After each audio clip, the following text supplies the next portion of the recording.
What's going on, everybody? Welcome to Duel Links Team Wars Playoffs. It is going to be APK Abusement Park versus Tier 0, so you already know it's about to be a clapper. I got my co-caster here, Drizzels, with me. Hey guys, what's good? Let's go. So, already looking like some U-Bell versus Cyber Dragons, possibly. Don't get your hopes up. Luxon with Cyber Dragons and Tony is most likely on, I would assume so, Thunder Dragons, Allured, or Raw and Spelltrap Thunder Dragons. Yeah, it has to be some variant of Thunder Dragons, right? We see that U-Bell, we already know what's happening, so no surprise there, discarding the Dragon Dark from his hand. He's about to get things started nice and early. Also, there is a prediction going on right now, so if you guys want to tally up some extra points in your wallet, then this is perfect chance to decide who wins and double those points up. 29 whole months. So he does have the starting with good good boy. Opening. Luxon kind of bricked even. Only one set. I mean, he's got the Dragon Dark. That's already one aspect of the perfect opener, and probably gonna toss it. Probably gonna put a roar in that banished pile as well, right? Never leave home without it. I mean, the matchup is normally even that one-sided. I don't know. Like, you normally need Thunder Dragons to brick and Cyber Dragon to go second and just OTK fast. But Yeah. if Thunder Dragons get playing, I don't know, that matchup is almost unwinnable. So I think Luxon is gonna go out here pretty fast. Yeah, so maybe they were expecting a Harpy Lady deck to go up against first, right? Get yourself right. Something that's a little bit more reliant on the field. You catch him slipping with that explosion, and then you attack him 12 times. But with only one macro and 12 Thunder Dragons on the field, it's not looking like a good time for anybody except Tony. That's game. Okay, Tony taking the first game in one turn. Oh boy. Oh wow, that is definitely one of the more unfortunate happenings already. Thunder Dragons. So that's just a come up right there, making sure that they ran that Thunder Dragons first. Let me make sure I got these scores here.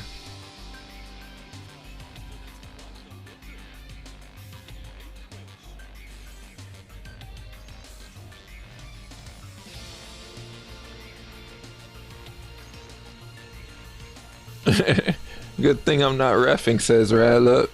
Well, you're missing out, bro. No, I'm just kidding. Now you get to focus on all this clappage that's about to happen. So, is there gonna be a repeat? Probably not. PK repeats Cyber Dragon, then I don't know. I'm gonna go out here real fast. They're gonna repeat the same plays and blow up the field. Okay, now we have Harpies. That should be a lot better against Thunder Dragon.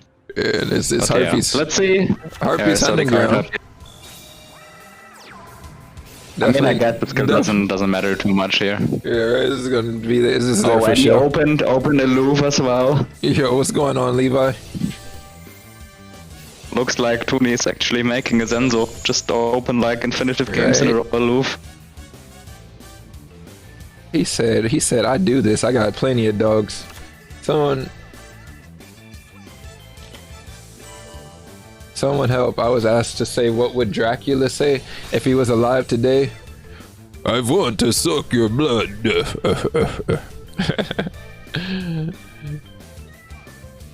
Oh.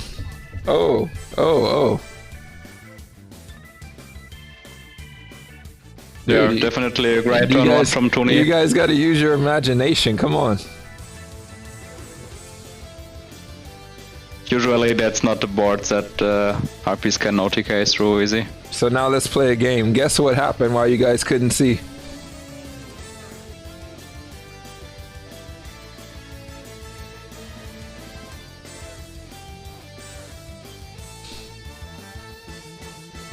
No guesses? He activated Aloof Dark Roar. Wow, you're so good. Good job, unknown boy. But guys, can you guess what's gonna happen next? You would have never saw this coming, Channeler.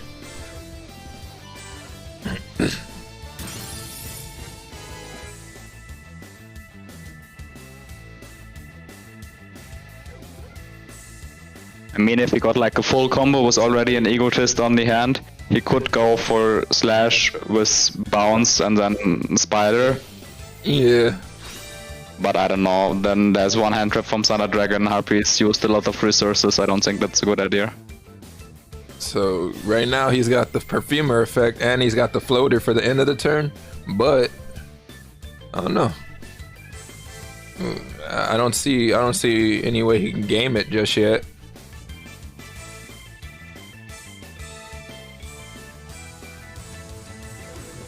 Come on guys, vote. Place your prediction. There's a lot of gems going on in that prediction right there. And it's looking like the fan favorite right now is Tier 0 if we're going based off these votes. At 166,000.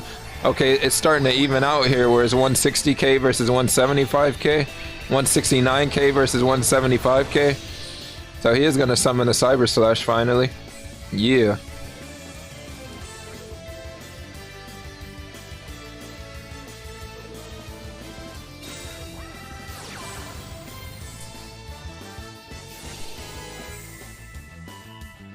All right, so he says, get that roar out of here. You can't see the vote. The vote should be in the upper part of your chat box. Isn't it the same like that on mobile as well? There's Oracle. So maybe he's really going for game if he makes a spider now. Oh yeah. But yeah, there's at least two unknown cards in Tuni's hand. Yeah, so if there's like there's one hand trap is like a Sphere Kuribo or Battle in Box Avail, then that's not game. Yeah. Is he gonna bet it all on that? Nah, that's a question. If he got the balls to push there, gonna trigger the skill in that case as well. He's looking Tuni in the eye. He needs confirmation. Does he sense some fear in him? Did he smell the blood in the waters? Oh yeah. Oh, right. He's doing it. Yeah, right. He's already committed, right? He's at that point of no turning back, anyways. He's going in. Is there delay on attack? There is no Battle in Box Avail. Are we gonna see a Sphere Kuribo? He does have the Temperance. Okay. Oh, nice. So this is gonna give him the Allure of Darkness. Is my guess of what skill he's using. No, either a lot of darkness or draw some spell trap to grab like charge or Olivia. Draw some spell trap would make a lot more sense as well. I mean, boss is pretty good. So, you know, he's got a decent formidable board. We only know that he has the Dragon Roar in his hand, and we know with that Dragon Roar he can grab back the Dragon Hawk. So he's got some gameplay there going on right with that. So he is running the Allure of Darkness.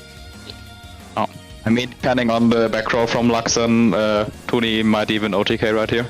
Yeah, I think we're all. He just needs like a levy, and then he should be really good. Oh yeah, I think we're all expecting 11 there. It's just a matter of how he's getting all these darks in the grave. Right now he has 2 lights, and he discarded the Dragon Roar. So did he draw another one? That is the question. Yo, what's going on, Jampy?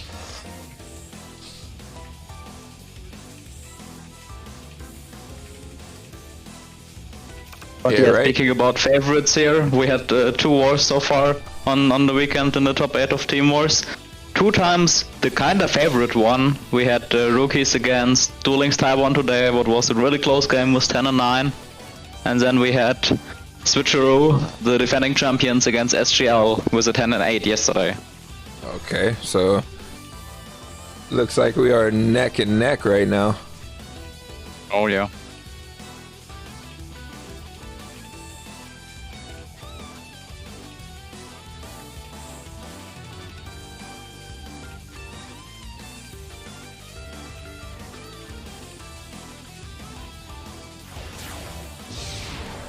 He is going into Adreos. Attempting to pop the Cyber Slash RP. Oh, Hollowed Life Barrier. Wow, that's a good card. That's actually a great card to have in this situation. Though, he is... Oh, you know what? He is going to get that card out of here. I forget about the bounce being triggered. So, let's check that graveyard he's not here. losing any. He's not losing any life points, and he's not losing any monsters by battle damage. Okay, so he does have 11 there, yeah. Right, we expected it. Clear the field. We expected it.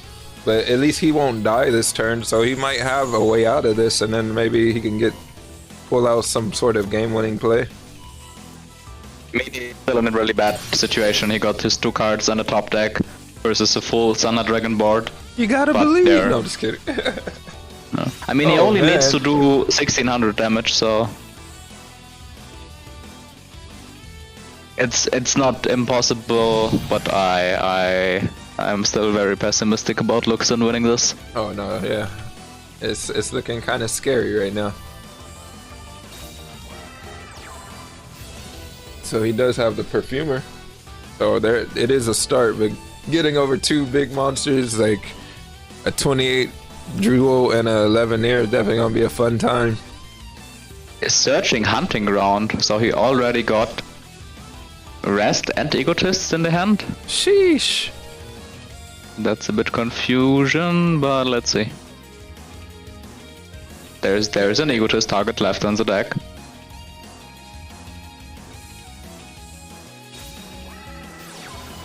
Yep, so Swallow's Nest. Okay, no, he wants it as a discard material for Channeler.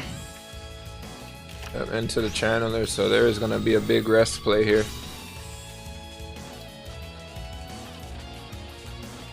Gonna summon Harvest, no Oracle, okay, maybe he only plays 1 Oracle? Or he prefers the Harvest Search over the Oracle Grabback? Now we need to see rest. Nothing. Alright, interesting. Here we go. Into the Cyber Slash. Yeah, I mean, he's gonna call it on that. Attacking. Not even push. Gilf, the Searching Phantom Bird. Glyph. Oh, it's nice. Glyph.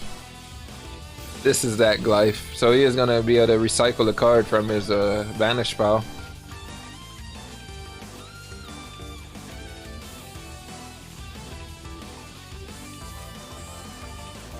Let's see what he has access to from here. Can't click on it either. There we go. It was not letting me click on it for a second there, but No. Okay, he chose to get a Hawk on top instead of grabbing the Temperance. Okay, going into Helio now, most likely. Nope. And there is Karma Cut. Oh, and he scoops. Toonie taking the second one as well. Man's hitting those key time. He's really hitting these plays at the key moments right now. Just ending careers. Definitely a great start for T0. Oh, definitely agree. Wait, check if that was actually time limit win or if looks just scooped. While we are waiting for the counter pick. Yeah, so this is looking like the playoff seed. That this is the direction that the playoffs are going right now. With whoever winning this game will move on to the semifinals and face whoever the winners of Diffusion and Sun Clan. Yeah, that game is tonight at 4 PM EST. Okay, so that's definitely something you guys don't want to miss, as we are almost to the grand final. So we're definitely going to be looking at what's going on here in the upper part of the seeds here with Duel Links Taiwan and Switcheroo, and Rookies and Shadow Games Links. Though those are already decided. Yeah, that's what I was going to say. Haven't these already been played? Yeah, Rookies against Switcheroo are top 4 in the next week. Okay, so whoever the winners of them are going to be, who's going to determine who the grand finals are going to be. Ooh, interesting how this is playing out. So you definitely want to tune into this game And they are already in there. They brought in Chrono King. Is that Fire King? Are they using Fire King to counter Thunder Dragon? That looks like it. I think it's about Hero time, known right? for playing Fire Kings, and I think that's a really interesting matchup. It's not as one-sided as most people think. Some people would even make it a bit favorite for Thunder Dragon, of course, depending how you play and how you open, but yeah, I feel like if any of the decks, right, Thunder Dragon should be able to kind of cope with the destruction, right? Because they can just float through it. Most of the things that kind of shut them down, right? And I was watching the last game till the end. It was an actual time limit lose from Luxon. Luxon timed out on the Karma Cut activation. He didn't scoop. It was time limit. Yeah, I was wondering why. I thought he was just like over. He was just like, yeah, I'm getting out of here. I mean, he was in a really bad situation anyway. Like even if he Karma Cut and then bounce a monster, he still got a whole hand against him, but there was not over at that second. So rather one-sided play here on Tooney's part, unfortunately, just having to sit here and end on the Raiden only. Yeah, Raiden's first effect getting negated. And doesn't have any fodder in the graveyard for his... Oh, he does have the fodder. So he is going to trigger and summon Arvada, so he does have lethal on board. But we obviously know we smell hand traps there. Yeah.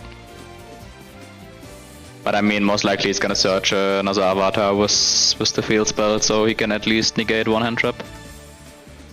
And we saw as well the mill from Tooney was not really amazing, milling charge and Levia near, not what you really want to see. And Arvada revive and attack. Yeah.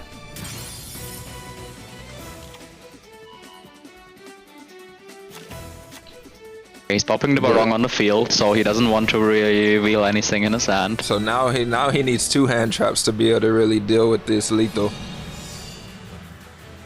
And I think that's really one of the really quality gains from having this type of effect. Is like you thought you had protection. Oh, that's a Sphere Creevo. Nice Sphere Creevo. Be a shame if I negate it. It'd be a shame if you had another one. Oh boy, so he is surviving and he's getting allured by darkness. I really like that order that he chose to go about that, so that way he doesn't trigger the allure of darkness.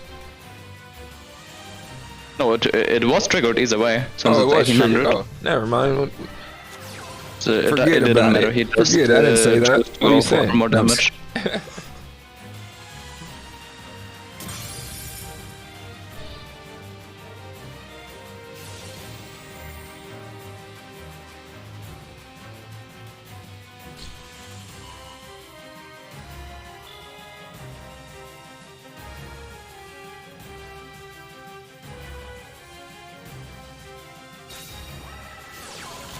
Alright, there goes the allure. Into the Dragon Roar, which is going to trigger his effect, allowing them to summon another one from the deck. Justice for Trap Dexter? What happened? Dexter sadly banned the best player on tier 0 and he's not in the lineup. Oh no. The chat is very upset. They are not having it. He was the chosen one. Your team is that strong that you can bench your best player, then bro. Okay, there's 11 here. No Thunder Dragon sadly, only Levi, Raiden and Kuribo banished. So he's gonna pop the field. He wants the whole field gone here. Yep. And he's getting a Surge of Dark. Oh man, this guy really wants to touch this man's life points. Justice for ZDA. There's a lot of justice going on in chat. Yeah, I'm not sure if this is the right moment for justice. Rather thinks Tooney is not getting any justice here. Like I don't think that K-Row is gonna die here, going out without any protection. Really?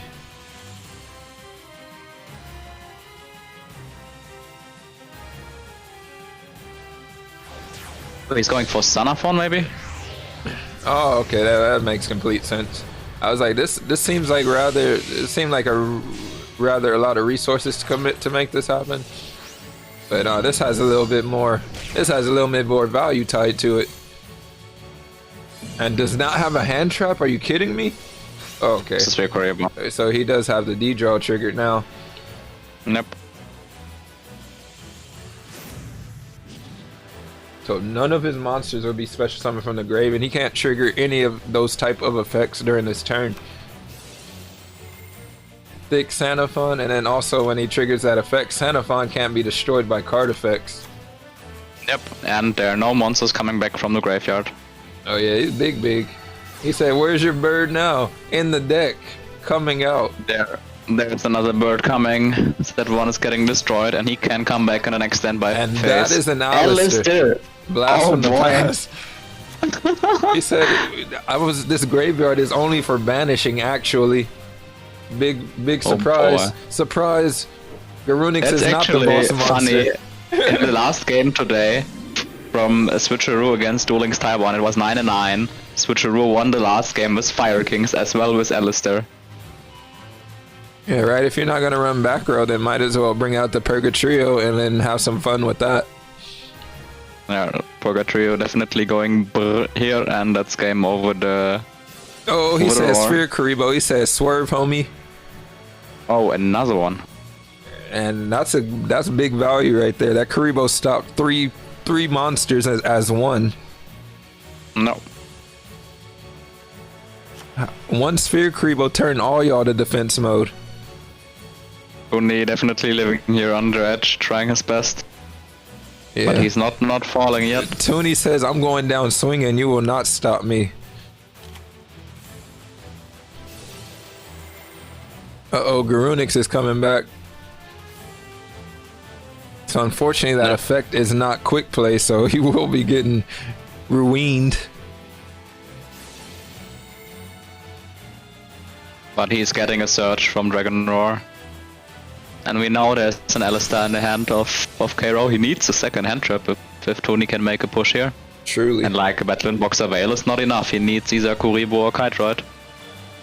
Alright, chilling on But this. yeah, seeing Alistair and Invocation, K-Row is probably not playing a lot of Oh my god, trigger a lot of Veils. Dragon Dark for Dragon Dark. Equivalent exchange. Oh, he's going for the Exceed. Yeah, I think he's going for Adreos again. And then he's just hoping that there is no hand trap. Right. If that actually works, that would be insane. He's going for it. He's on his last wing right here. Bro, He's shooting for the stars. He is flying high. Oh, he's doing it happening. Oh yeah. My goodness. Checking, is there a hand trap? There is no hand trap. Toonie takes it 3-0. Dang, bro. That was clean. That was very well played from Tier 0 and from Toonie. Sheesh. That was very... Are we gonna see the first repeat of the war from K-Row here?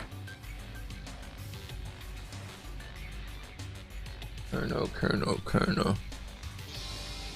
Having the Alistair, but Toonie had in total 3 Sphere Kuribos and then was able to OTK. That was really sick.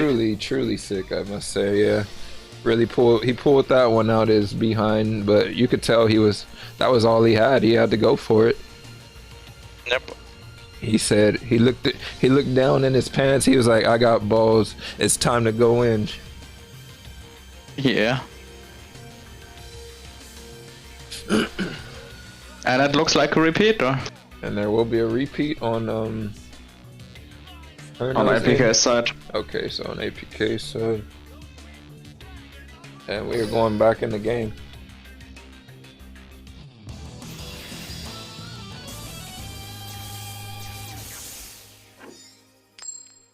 This game was decided with 3 Karibos. I mean, yeah, it's really just them warding off each other's offensive pressure, right? He says stop using your toaster as a mic. Ooh. Ow. Dude, I gotta try that. Toxic. So toxic, Lottie. Okay.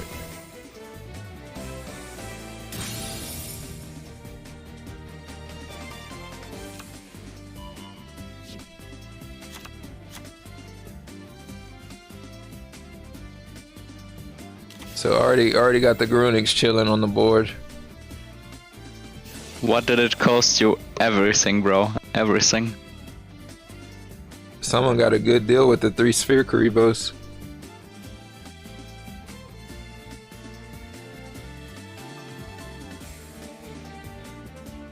So he's taking his time here making that first play. He could be just looking at a brick. And we'll never know until later.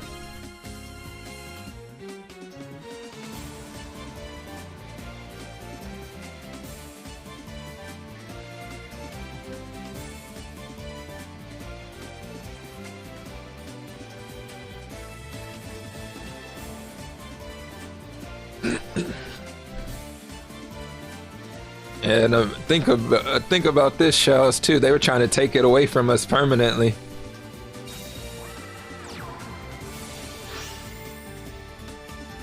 Wow, Raiden milling the exact same thing as in the last game, milling charge and levy. I just don't understand That's how funny. you have so few charges in a deck and still manage to just mill them like that.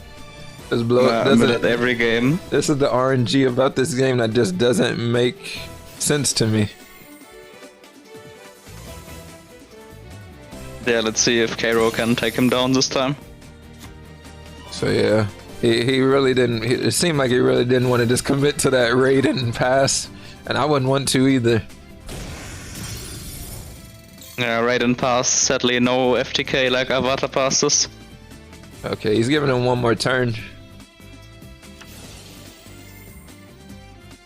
He's got light, light, dark, light. No, dark, dark, light, light.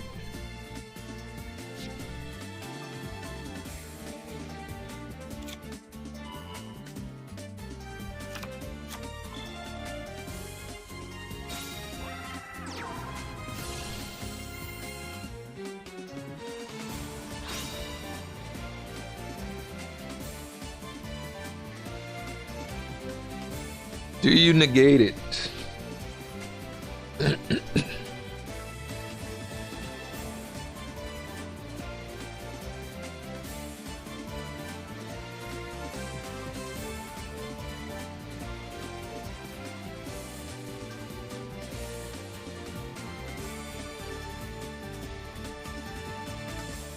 Also, if you guys see in the chat right there, we got that Duel Links Team Wars YouTube up and running very well. The link is in the chat if you guys want to go check out past content as well as games that go on in this league. Go hit that sub button. What are you doing? What you waiting for? Yeah, I believe AZ was working like 100 hours uploading the whole videos of all seasons to YouTube. Oh, dude, I saw it. It was like, because when was it before? It was just like the older seasons and whatnot, but now it's like pretty much everything for the most part, I think, up to last season as far as chronological order. Oh boy, Aloof is getting negated and he got Melody. That's looking hot. Melody. But Cairo got Prismatic Avatar on his side. Alright, here he goes, Levenair. Most likely gonna pop the island and one of his monsters to free up some space. Since level dupe is gone, can't sadly do anything anymore. Yeah, popping the dark.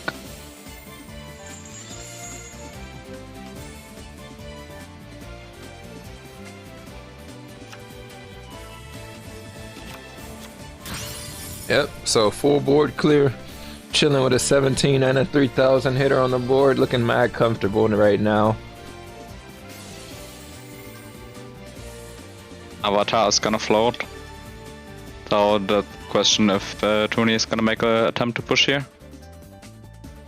Or maybe he's just gonna summon a second Levianeer and gonna make Sanafon again. Yeah, so he goes into the Barong instead. So maybe he's predicting that he probably won't push. Oh, he got a hand trap and he's really sure that he's not gonna die. Duo.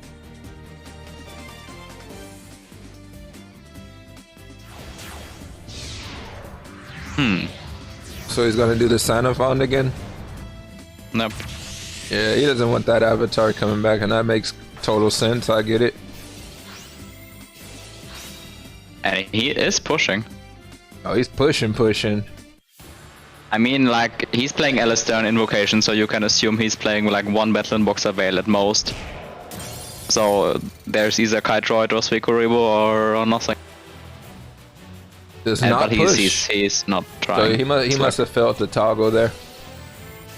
He's playing around D-Draw, so that's good. Garunix in the grave is not getting summoned.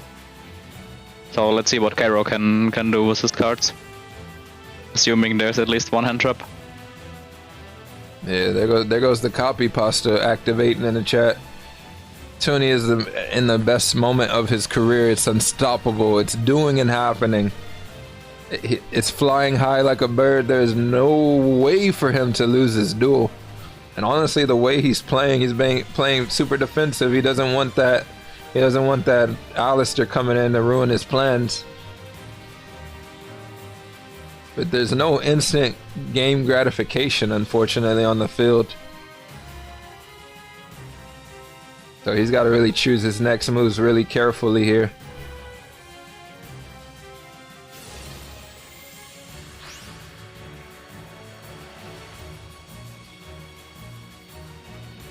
And Tony using Xenophon again.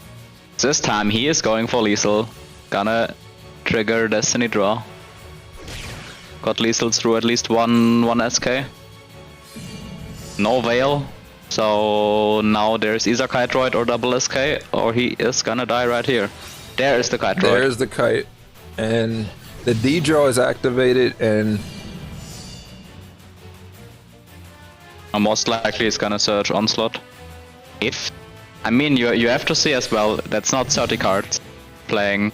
What is it? I think 25 cards, and already 2 Garunix are in the graveyard. So at first we even need to see that there's a third one.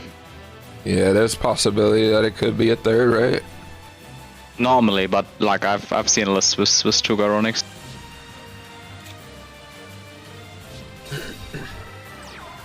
So he does have the Alistair. He's going in.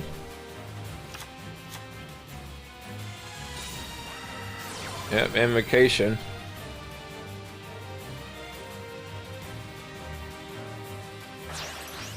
I would not be surprised if he did stick chair.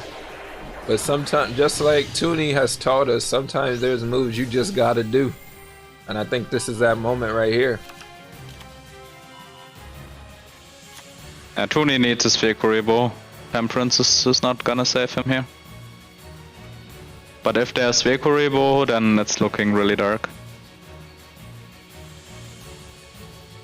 Oh, my homies love Karib. Oh, okay, it went through. We are in the damage step. That's 1500. No way.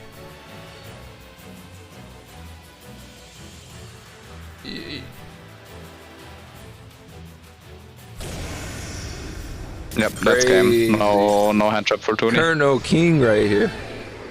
With that Alistair. So the repeat put in work. Only 1 and 3, and Tony finally is off his first deck.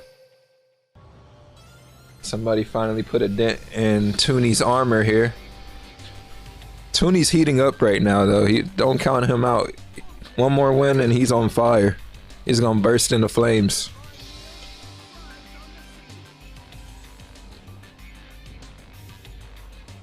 Yeah, let me take that one off of him. Looks like they're bouncing back pretty quickly. They're ready. They're ready. He's ready for some action already. So now Tooney's breaking out the Harpy ladies.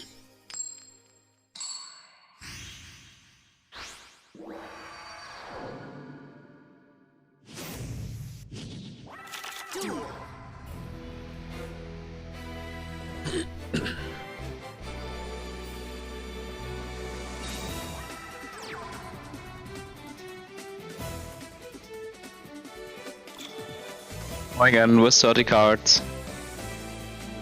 Let's see if we can open book Channeler and 30 card Harpies against the Avatar. I would like to see that.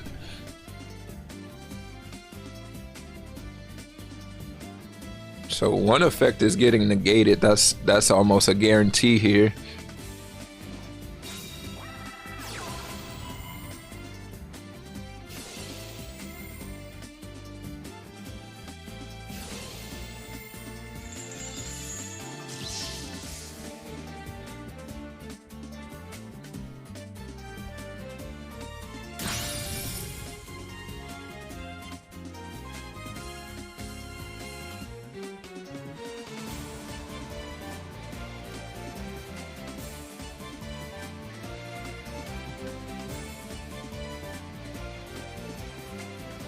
Show me the nest. We're waiting for something. We just don't know what yet. Perfumer. Normally they should follow up the Swallow's Nest into Channeler now, but he is zonking. That one. Pass. Yeah, she says sit tight. I mean, makes sense. But I would not want that Arvada just chilling on the field there, just negating all my plays and setting up annoying things like Garunix. I guess he has to. Hopefully that back row will be helpful in him dealing with it.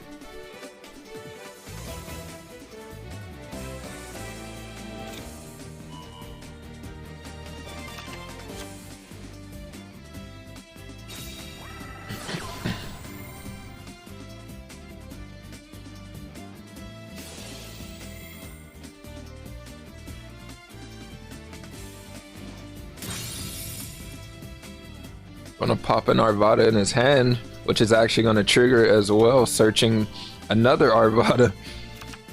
Barong, oh boy, that's already lethal on boards and with the 3 monsters, but I think you can expect like a TTH or a Book of or so set Tony. Yeah, that's what I'm thinking. Maybe there is a possibility of Tretch, but yeah, right.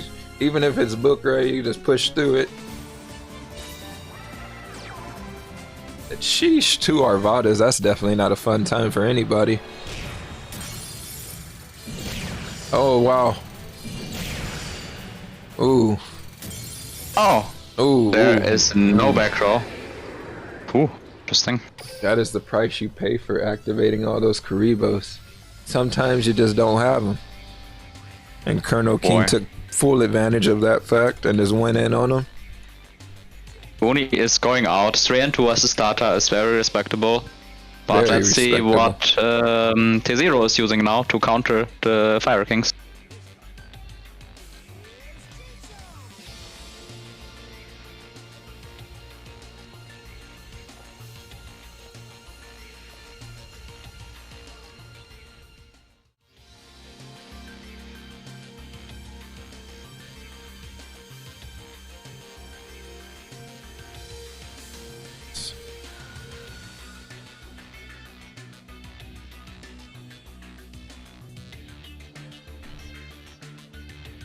So yeah, this season,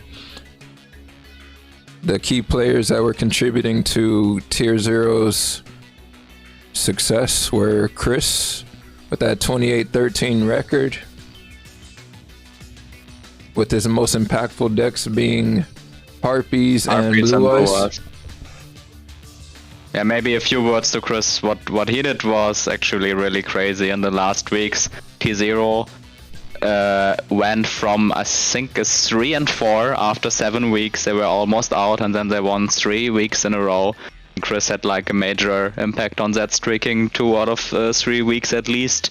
And yeah, there was a 7-1 against Bricks and Potatoes, what was actually super crazy, making him player of the week. And in the last week he went 5-0 against Phoenix. What was he streaking with, Harpies or Blue Eyes? Yeah, it was Harpies mainly. Any crazy plays you could recall from? I think Chris was maybe the first player in team also played the high card Harpies with your Hysteric Sign and Hysteric Party. I think they played like 28 or 29 cards, and that's where they caught Bricks and Potatoes off guard, and when he farmed Phoenix as well a week later. So yeah, without Chris, they definitely wouldn't be in the playoffs at all.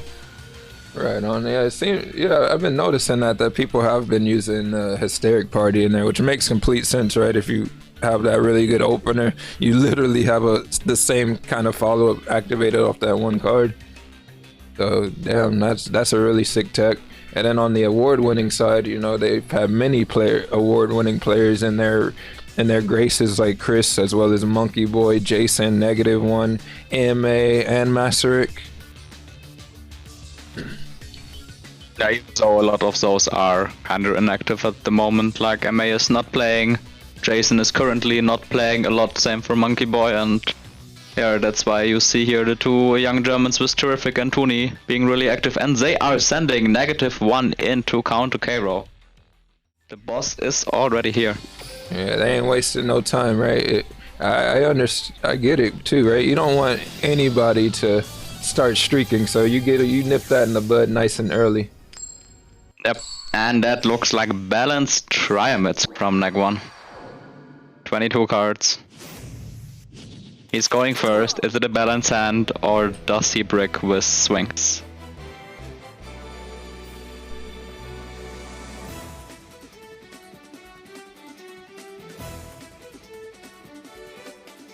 Can y'all send me that slide, lol? It's classified information. There's actually an encryption that doesn't let you screenshot it. Duel Links Team Wars exclusive.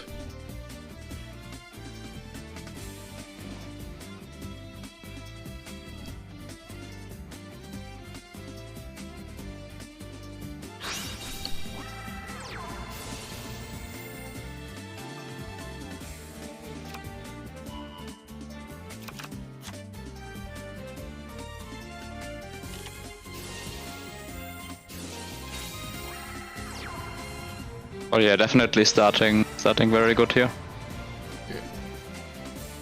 Yeah, very optimal start here on -1 side, getting the double try mid. Has the fortress, so he says, I don't care about getting destroyed. And now it's a question of what that back row is. There's only a few options what it could be. Needs to play that very careful. Normally this matchup is kinda one-sided. If you don't do mistakes on Triamid side, Fire Kings are having a hard time. Having to pop the Kite Roid. Well, I mean, it's not even really a have-to situation, right? Kite Roid's kind of useless against Triamids as long as they set that up properly. They're under King Golem, they're not doing anything with the Kite Roid or the Syakuribo. Right? It feels like it's going to be this little game of like, which field card which field card stresses the most importance for the situation at hand. So right now he doesn't really have any threats, I guess, that risk him getting destroyed. Though there is that possibility that he could put the Arvada in the grave and then the Garunix, and then get that rotating, and then he really has to watch when he's putting the fortress on and off the field.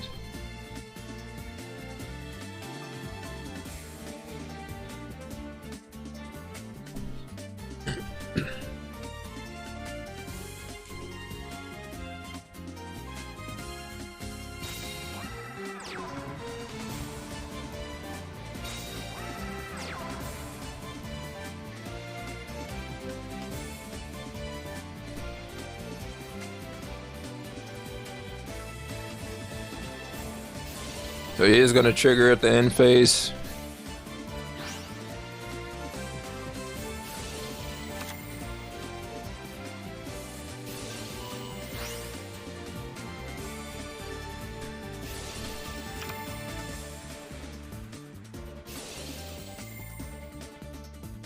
Interesting that he only set a monster. And he is going to go for the King Golem. So he definitely wants to deal with that face down. Maybe he thinks it's some sort of threat. I mean, with Avatar, he could have at least negated one attempt to take out the field spells. But maybe that's Alistair set, but I don't know, even those 1800 defenses are not doing a lot. Basically, what are you more scared of? Are you scared? I guess he doesn't have to fear it being treacherous because we already know that there was an Alistair being shown. Wait, Alistair's limited 3, right? Roid. Kite Roid, sorry, yeah. Kite Roid's limited to 2. Kite Roid and Dredge are limited to 2 each, yeah. So most likely he's playing double Kite Roid, since he plays Alistair and not a lot of fan traps. But so we're gonna find tribute right himself? No, I'm gonna find out right here what is there. Face down. And it is a Book of Moon. So no real loss there, as they haven't switched their battle positions anyways. He just gets it out the way. Yeah, but this should be just game. He got pulled set most likely, and Dancer to revive a monster. Let's see. All depending on the last card in his hand. True. Alright, I'm expecting him to have something, right? He still hasn't used his normal summon this turn.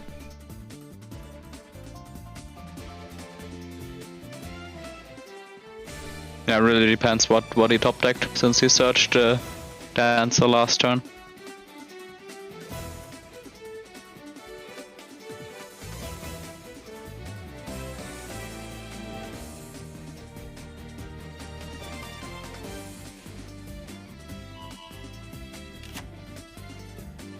Coupling back to Fortress.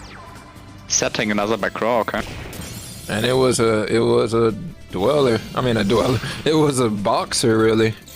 That Battling Boxer. Right, yeah, he knows it's not gonna.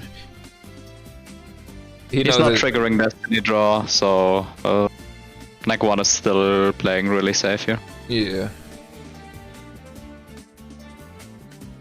We know there's a Barong in Carol's hand.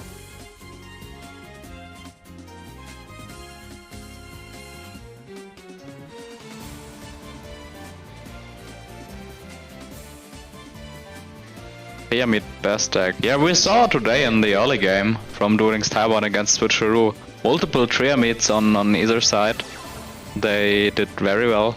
There's Tanky, most likely gonna search Avatar next to the Barong. Yep, there goes the Arvada. But is that really enough?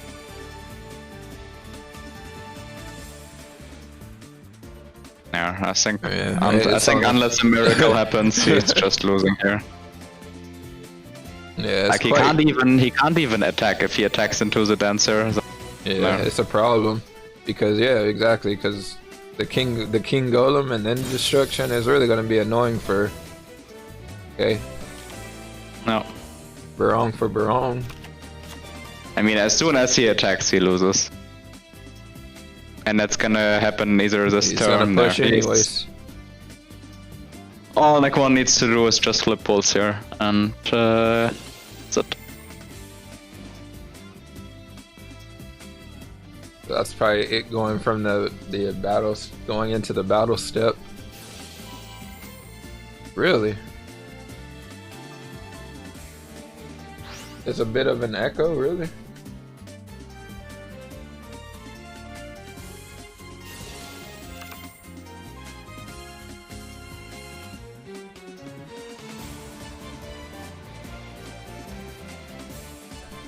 Yeah, sorry if there's any echo on my side. No, it's probably me.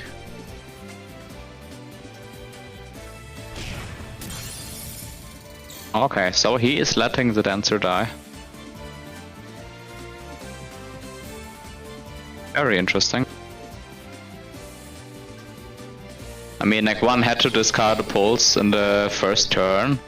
So he really got 2 dead TTHs set there. I was really sure that he is gonna play a pulse to win here. But yeah, let's see what he does. Setting the Hunter into defense. She says it's like I'm talking in the bathroom.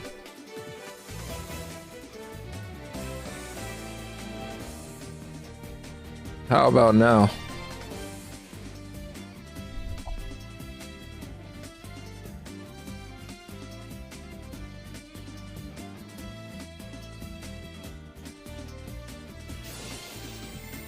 Yeah, very interesting that Neg 1 had no life back row with the middle and the card next to his main deck.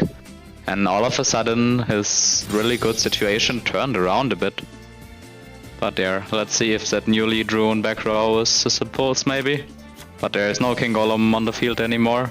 If he is gonna destroy something, then their effects and floats are happening. I wonder why. I don't know. I don't sense the echo. Everything looks fine on my end. And I didn't change anything either. Yeah, I can rejoin voice 1 second. Oh, it's Drizzles' voice. Yeah, I don't know. I mean, I'm gonna double check and see if my settings maybe.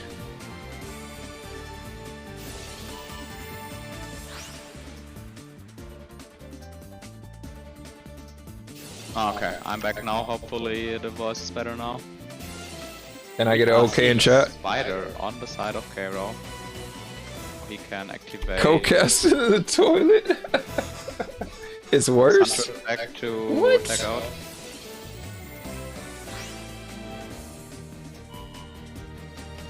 there still echo? There's... Or maybe they're just trolling, I don't know. I don't know what they're talking about.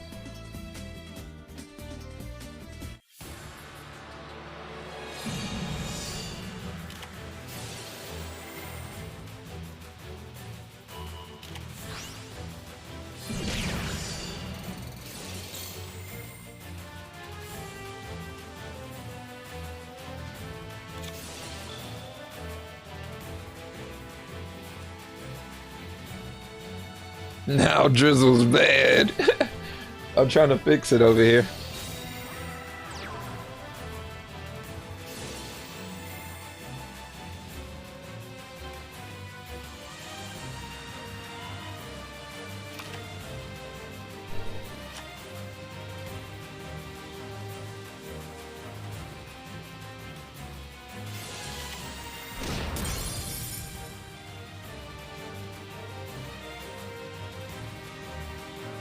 Yo, what's going on, Metal Overdrive?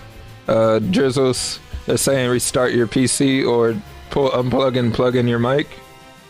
But do I sound fine for you guys? Yeah, I think it's on my end, I don't know. Yeah, I'm trying to troubleshoot it and find out where it's... So I'm good, but you're not, and that's weird to me. Alright.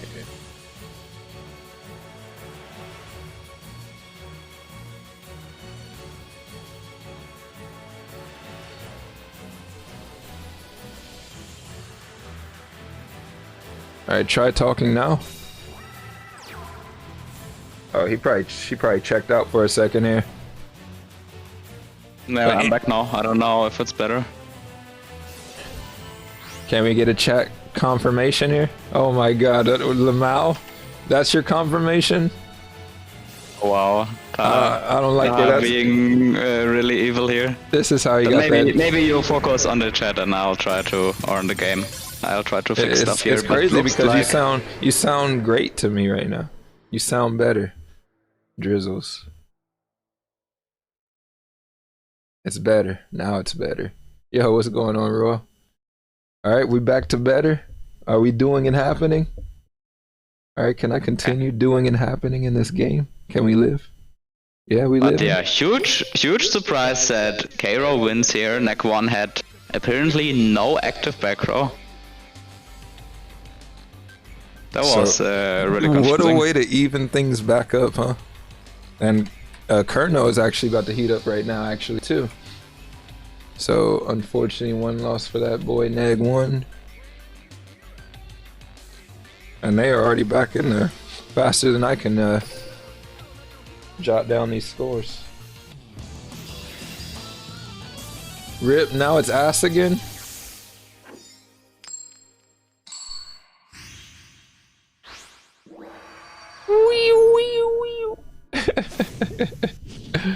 Duel.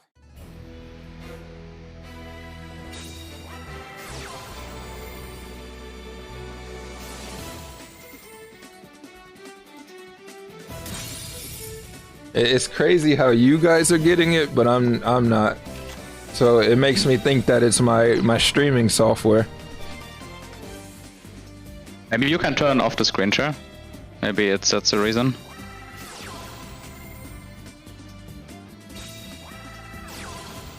Alright, my screen share is off.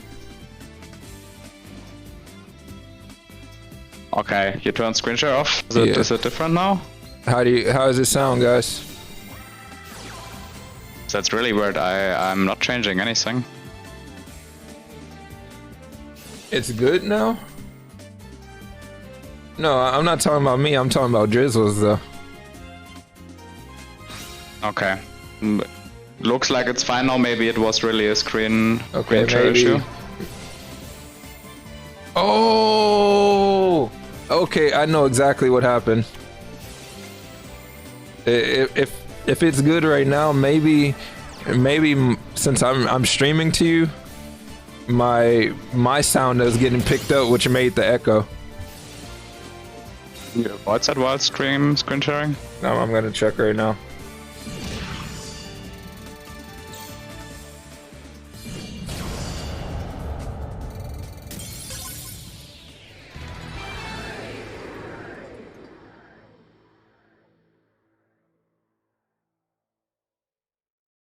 Okay, yeah, that's not working. That's not yeah. Anyway, we should not concentrate on that one. Yeah, Just no worries. leave Yeah, it. let's get back to it. We see how -1 is clapping back here.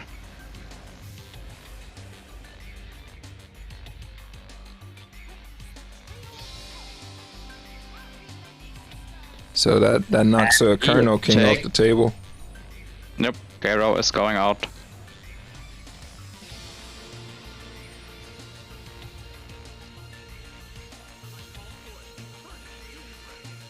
Tier 0 did a repeat. Thanks, X-Ray. You the man. So everything's sitting tight. We got 3 to 4 in Tier 0's favor. Neg 1 is rising up, taking Colonel King off the table here. So, and Caro did definitely a great job. He went 3 and 2 after Luxon went 0-2, so it's closer now. And now Buns is coming in with a possible onomat. Let's see.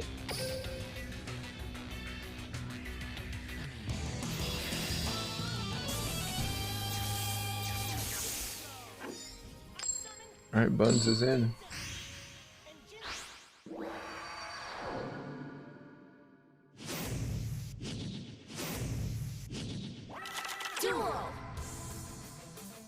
So Buns has actually got first turn and he is running Harpy Ladies.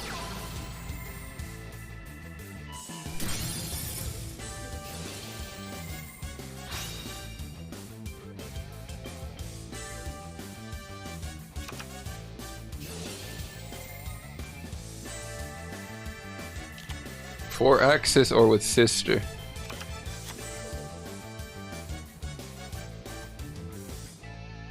Card harpies, let's go. So yeah, they're gonna channel into that young Cyber Slash. So most likely has the Feather Rest to follow up. Yeah, he searches it off Perfumer. I mean, if you go first with harpies and you have an interruption on the opponent's turn, Trim, it's really got a hard time. If you just bounce the first normal summon, they need like a King Golem off effect to even get a monster on the board. So let's see what Neg is doing. So it seems the Treacherous is really the way around. I'm sorry, Treacherous. The Trim is really just an easy way around the matchup of the Fire Kings, but yeah, Harpy Ladies definitely doesn't look so promising. I mean, usually you send like the low card Harpies against Triamids. If you are opening well with Channeler and 30 cards, then that's really not bad either. Mm-hmm.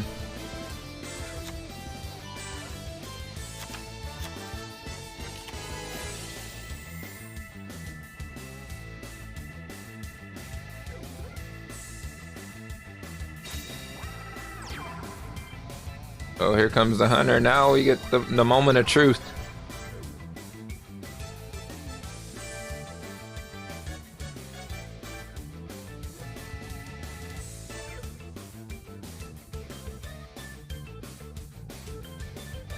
Going into battle phase, interesting. End of turn. I'm not gonna. No bounce effect. Surprising that he had nothing to chain to trigger the bounce either. Yeah, like since he searched with Cruiser King Golem, he searched the Hunter. We can maybe assume that there's a Sphinx already in his hand. Yeah.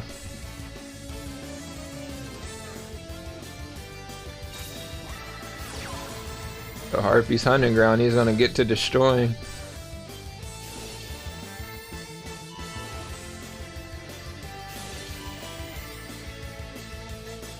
Oh, smart man. Oh, never mind. Divine Wrath. Boy. That just shuts down everything. And he discards Hysteric Sign. He can add 3 Harpy cards and off turn. So he negated with the Divine Wrath. But the bounce is gone. So he needs like Lightning Vortex! What the? That'll do it. Sheesh.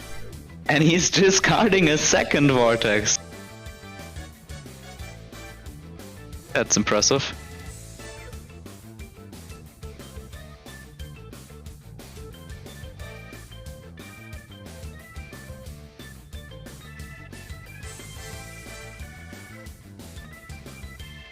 Neck 1 thinking about his back row, maybe he's gonna chain TTH here. Right, that is quite the thinker, having to make that choice there. Yeah, take the 28.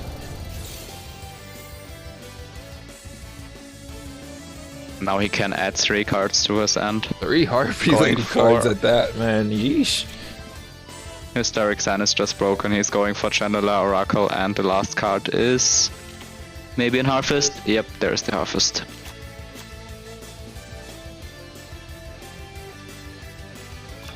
Can add Harpy spell cards as well, Talk but since about- there is already Hunting Ground on the field and Rest in the Grave, and the second Hunting Ground in the grave, you can't add Egotist.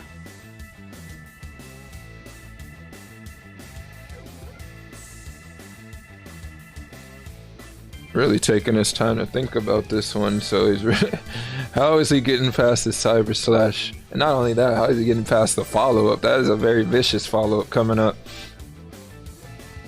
To do, I don't know, he needs to have a miracle happening right here, that he's not Top dying deck next miracles. turn to everything. What is in his hand. Like, if the Slash is staying on the field, he can even just special summon the Oracle, bait out the back row. Even if there's TTH coming, he still got Channeler follow-up. 2 OTKs through everything Neck 1 does, so I think it's pretty hopeless, but there. I'm happy to get proven wrong and to get surprised by Neck 1.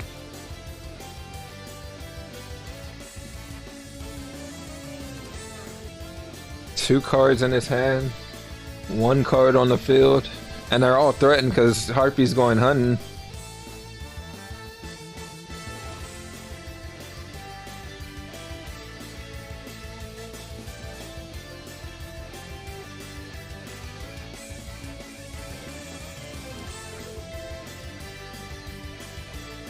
Thinking really hard here.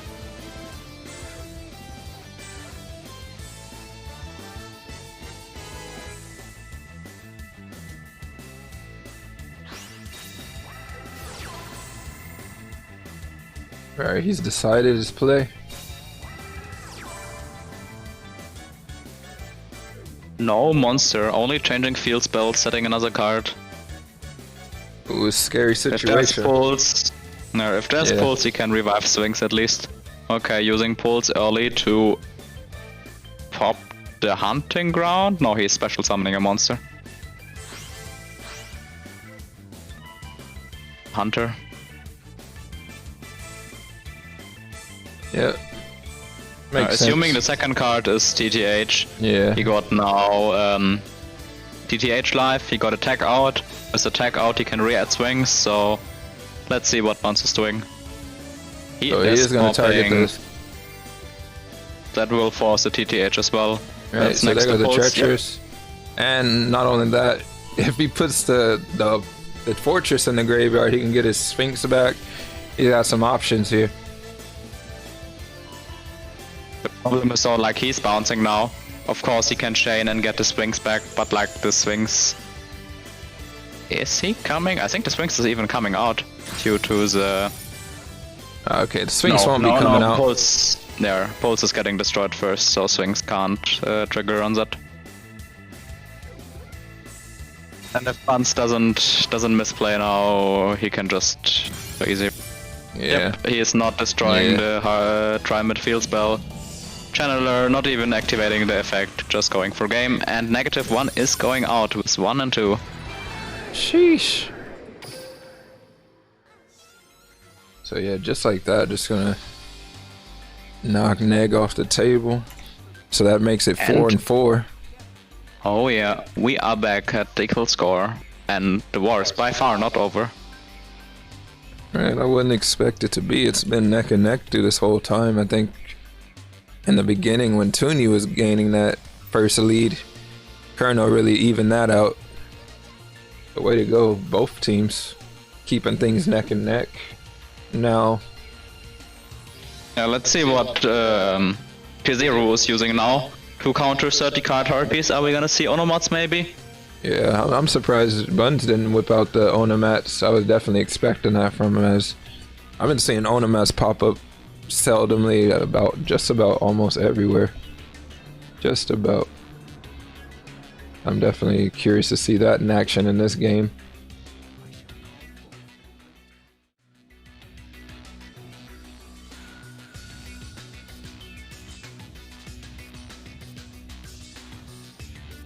So some award-winning players on Abusement Park side that have gone through their team. They've had players like Daedalus, ASAP, Sham, Lotso, Colonel King, Timma, and Sanosuke, and Grucius, as well as Bun Scorpion. Maybe Grucius is a bit wrong there. Zarek's getting exposed. It is. I think we all know that Grucius is playing for Bricks and Potatoes and Timors. But maybe Zarex is already announcing the latest off-season transfer.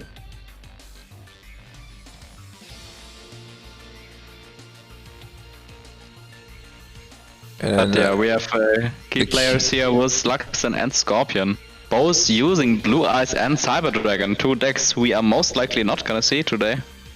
Alright, I feel like they were more effective in the last meta, right, with the rise of water and things like that really rely on the board positions that they create.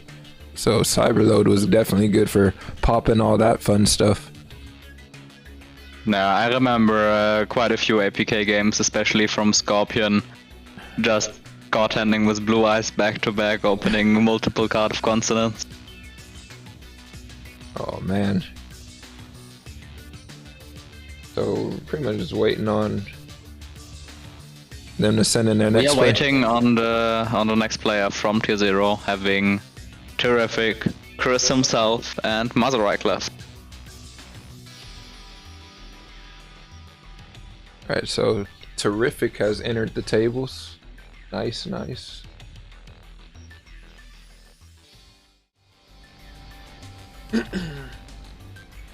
Oh, and let's see what he plays. Oops, wrong button. And that looks indeed like Onomat.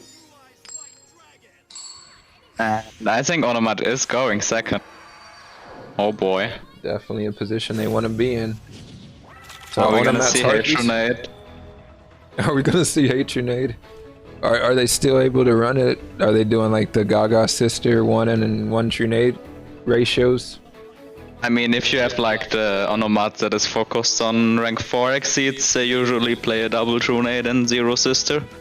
But both versions are popular, but I would expect a Trunade build here, since that's stronger to counter the Harpies.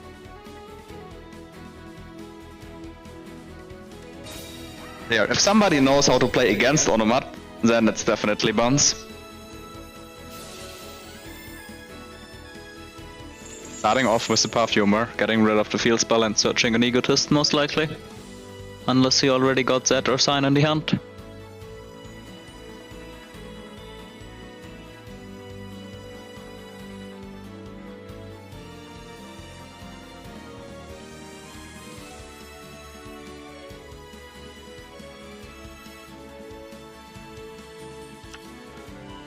Alright, Elegant Egotist is going to be added to his hand. And he is making a channeler play with Swallow's Nest as well. Trying to make the biggest board possible to not get OTK'd here. Oh shoot, players' names are switched here, bam. Yeah, Buns is at the bottom, going first with Harpies against Terrific with Onomats at the top. He is summoning Harpies Pet Dragon. That turns Channeler into level 7. He's going for Dracossack turn 1. Oh boy. That's definitely an amazing turn 1 against Onomats. Really hard to OTK through Dracossack and his 2 tokens. I have never seen Dracossack summon. This is my first time ever seeing Dracossack summon. And he is having a back row as well. That's a really good turn 1 from Buns. Drizzles on the mic at a concert? Jeez.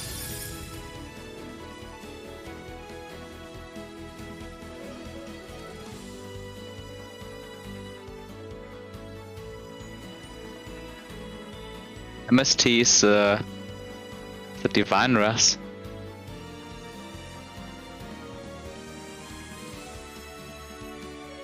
But yeah, I think if you want to OTKs through that, you need to at least resolve a Dodo draw. But there, Dracossack can't be destroyed by card effects, so if you want to get rid of him, you need to destroy him by battle, or... Wait, no, I think you can't even destroy him by battle, if there's a token. So the best thing to get rid of him is like the Spider Banish.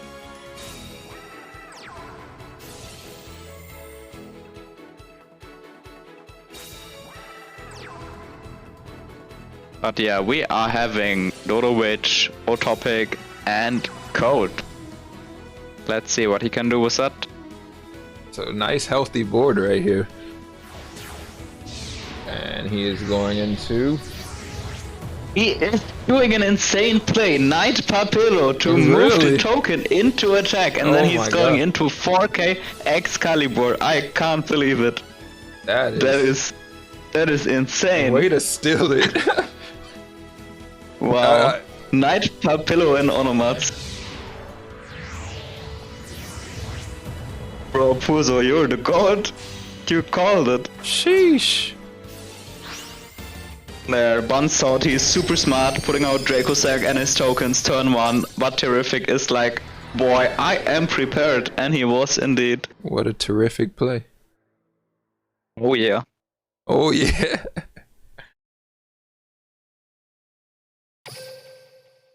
I've definitely never seen Papal Operative in Onomat, so that was definitely caught me by surprise. I think the only time I've seen that card ever see use was in Luna Lights.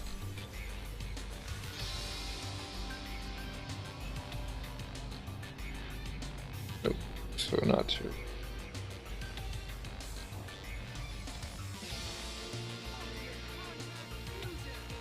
So 5 to 4. Alright. Yeah. So they're already going back.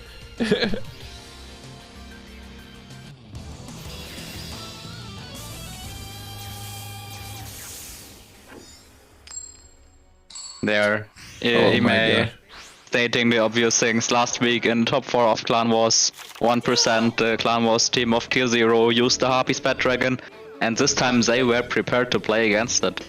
But now we're gonna see an Onomat mirror match, and that is usually decided who goes second, and in that case it's Buns who is going second. So let's see what Terrific can do turn 1 here.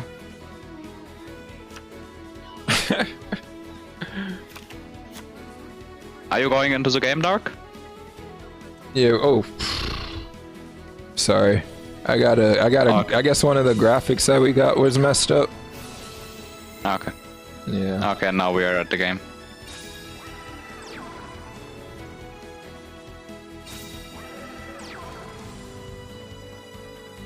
So we see Terrific going first, putting 3 monsters and a back row on the board, not even going for an Exceed play.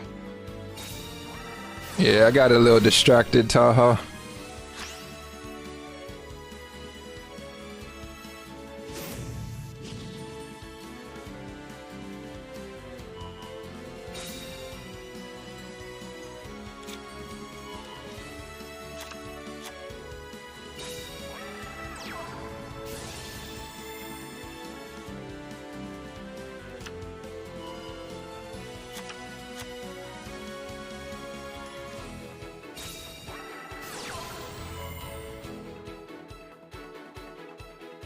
It's funny you say that, but that Gaga bolt gonna rain down lightning on the witch. Looks like he felt no delay from Terrific, so maybe that's a bolt as well, or like a Trunade. And he is indeed using the rank 6 focus on a mud build, not playing double Trunade or maybe even Trunade at all from one side. And most likely just gonna OTK here with an M7 play and then making an additional rank 4. It's likely gonna be Gaga Samurai. So yeah, looks like you called it. Takes it. So bouncing not the back row. He doesn't even care about the back row. So we're gonna see the Gaga Samurai. We're gonna see an Excalibur.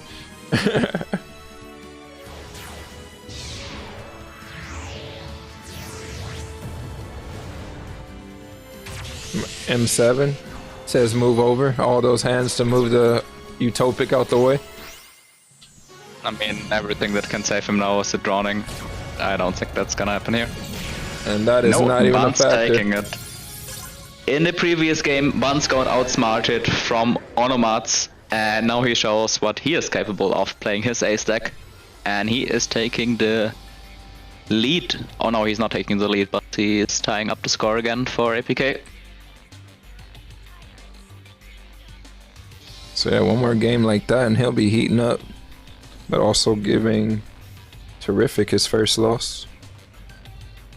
Let's see what the second deck from Terrific is. What a skillful mirror. I mean, it's really about what their ending board is gonna be. So after that, it's really up in the hands of Lady Luck. So not wasting any time. These guys are back in the game.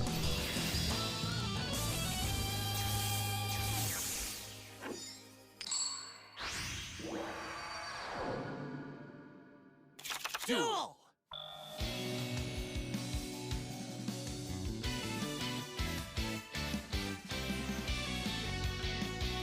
This time he has to go first, and looks like Terrific playing a 23 card ties that binds, most likely Harpies.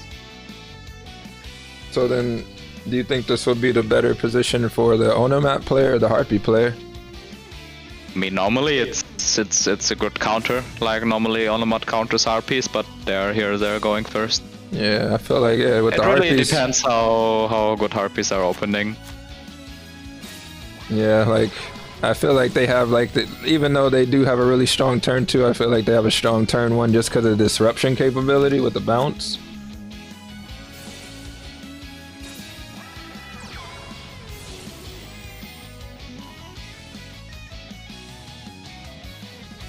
Bouncer plus 18. Definitely a possibility, and what more consistent deck to do it than Onomats. So he is going to make the young bouncer.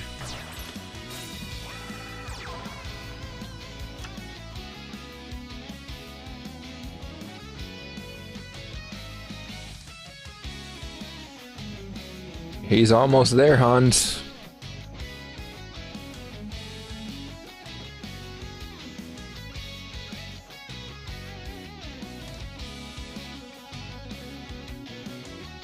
Yeah, Terrific needs Book of Moon with some back row hate if he wants to go hot here.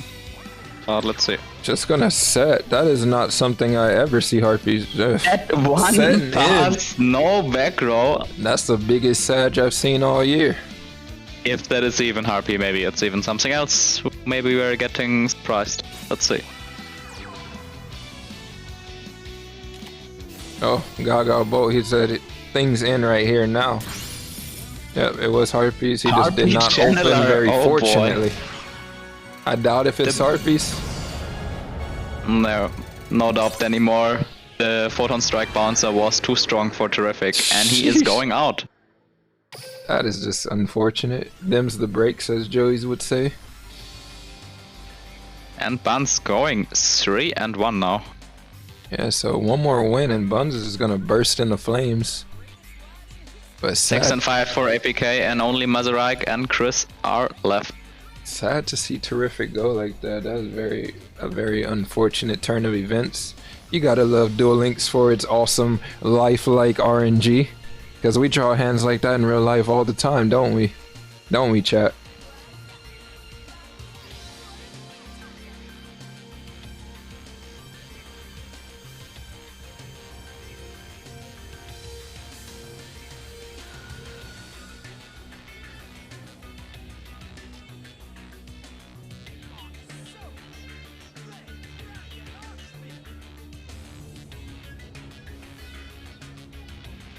While we wait for them to bring in their next player, Abusement Park has about 4 people. No, Tier 0 has about 4 people left, and then Abusement Park got Buns plus 2 people as well. What do you mean? I draw hands like Buns. Right? What would we be doing if we don't draw hands like that? I need to borrow Buns' hands real quick so I can draw hands like that. Bun's definitely showing that his sister build is superior to the 4-axis True Knight build, at least for the moment. Yeah, But yeah, going second was definitely a big factor in the mirror, and terrific. Definitely bricked on having only monsters. And so now is Excalibur common in that new Onomat build? I don't think I've seen that card. I definitely haven't seen it. Common. I don't think the Papilloperative, that's the one that's the zinger right there. That one caught me off guard. Spicy. Like, did he know he was gonna be dealing with tokens today or what? Maybe. Anyway, Chris is coming in, and it looks like he is coming in with Thunder Dragons. Second Thunder Dragon of tier 0 today. Thunder Dragons going first, opening Melody. Let's see if that is the surprised or supposed counter to Onomats. Discarding a Levy to add another 2. So we get this epic music.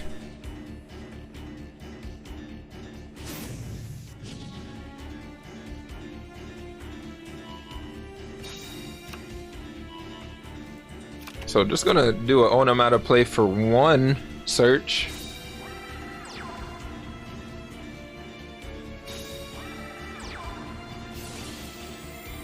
Yeah, I was like, he didn't summon this not to use the effect. There we go.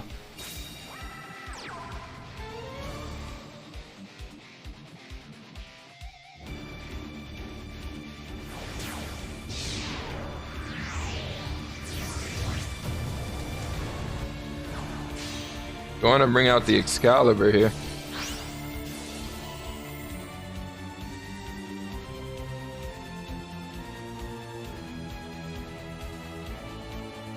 Going into the Gaga Samurai, so he has a total 1 big attack and 2 little ones coming your way. Both are all equaling lethal. For the Excalibur, he needs either Temperance or Strikoribo. Oh, and he has a Gaga coat in the hand. So does not have the hand trap. Oh no. Nothing. Chris is going out. Oh boy. Are we gonna see the second repeat of tier 0 here? Oh my god.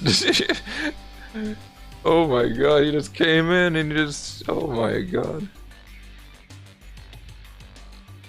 So Buns is coming in. Oh god, they went right back in. I can't keep up.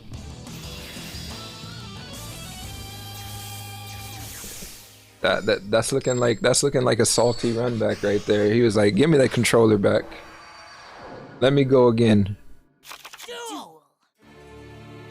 Yep, and there was a repeat from Buns actually from a previous game.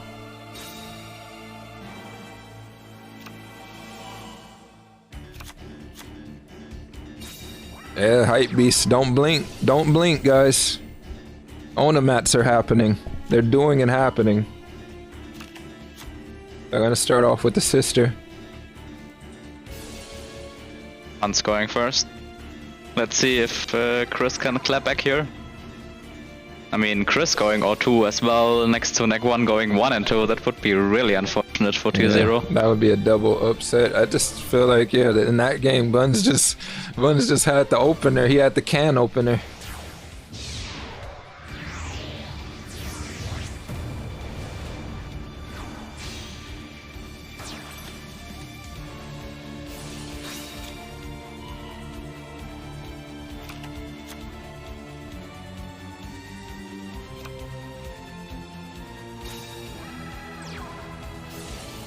Yeah, no, I saw the tag wrong.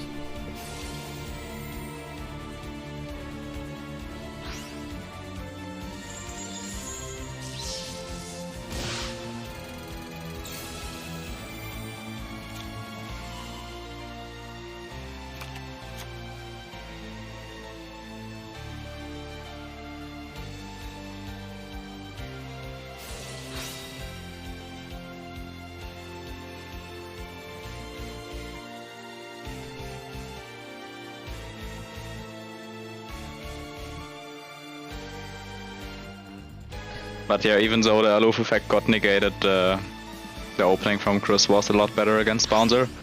Let's see if he can OTK through that. But no, but he's putting a big No Big board up. OTK. That Yeah. Buns hopefully can't OTK through.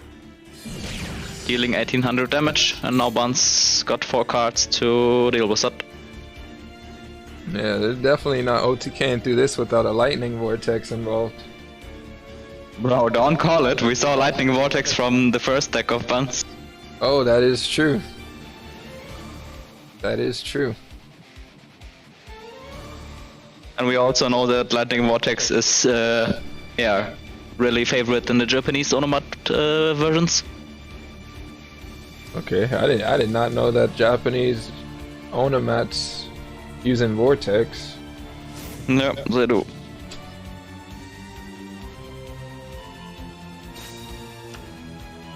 I'm over here getting surprised by Excalibur getting summoned. What do I know?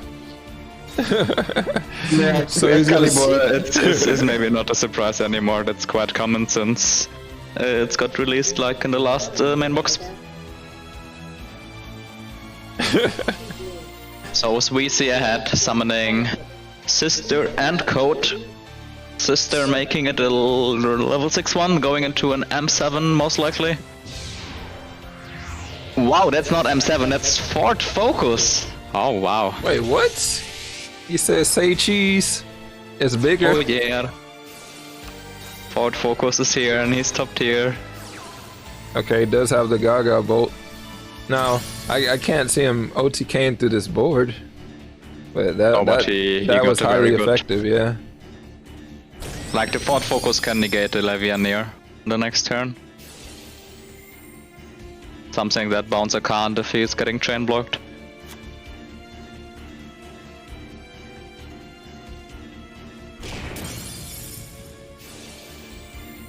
Board focus, interesting choice. Why would...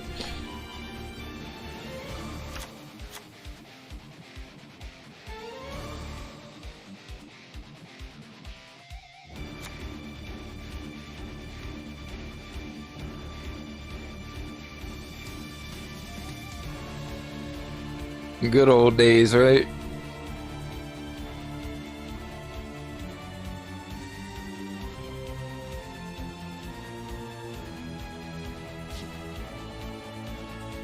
Nothing quite doing and happening in the graveyards right now.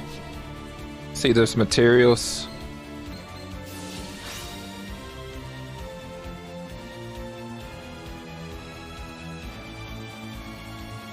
Bring Let's him see back. what Chris.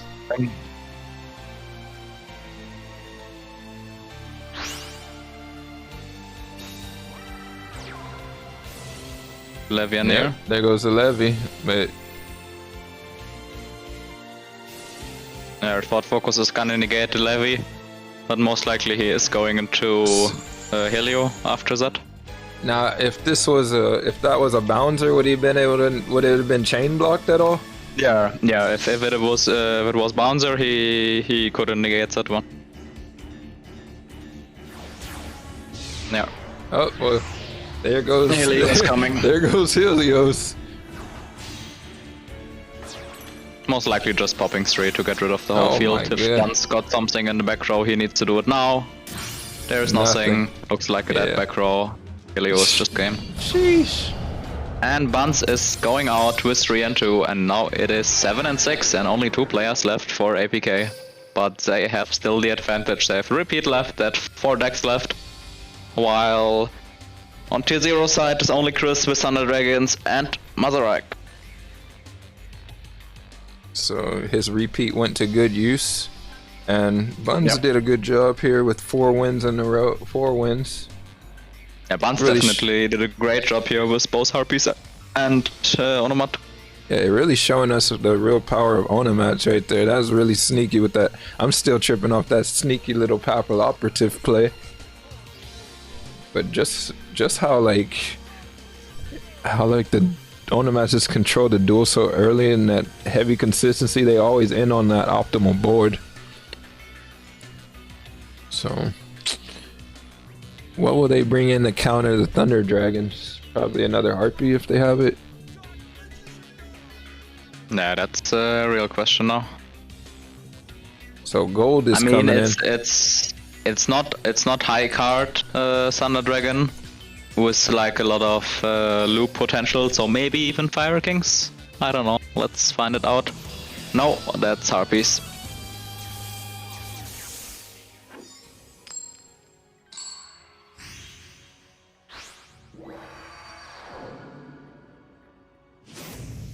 Harpies hunting ground.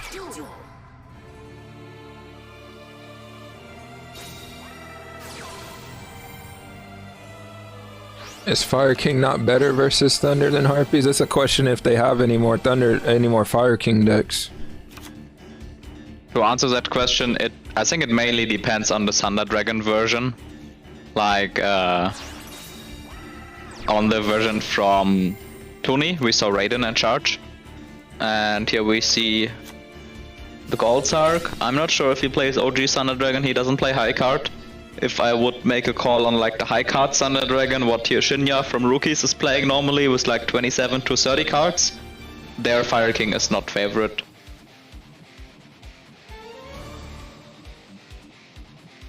But yeah, like 30 card Harpy is definitely not a bad stand-in. Let's see what Gold can do.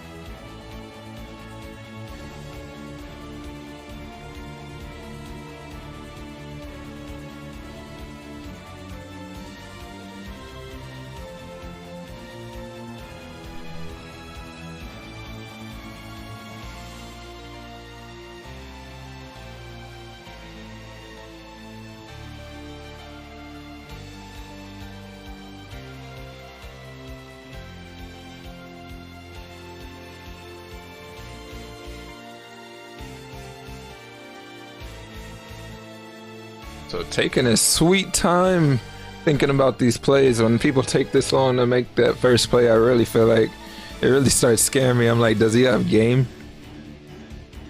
Yeah, maybe that's what he's considering. You gotta make sure. If he wants to OTK through that, he needs to assume Chris has no hand traps and got the full combo with like Ash Bounce and Spooter. That is Hardfist. Let's see if we see Swallow's Nest into Channeler play. Yep, there is Swallow's Nest.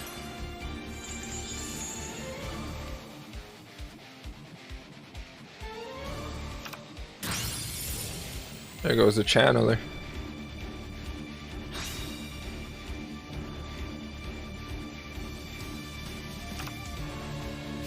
Oh, Perfumer for the search.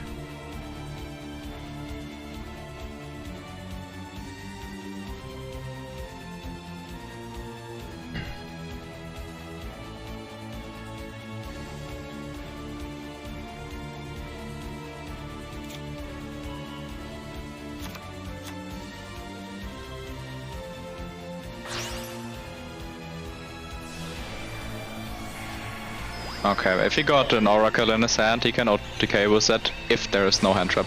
Let's see. Alright, so there's Side Slash. It's happening and doing, and he's got the Egotist.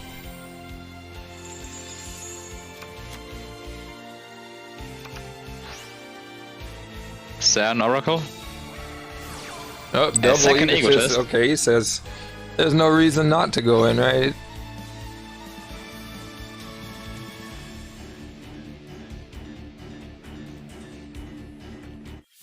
Okay. Yep.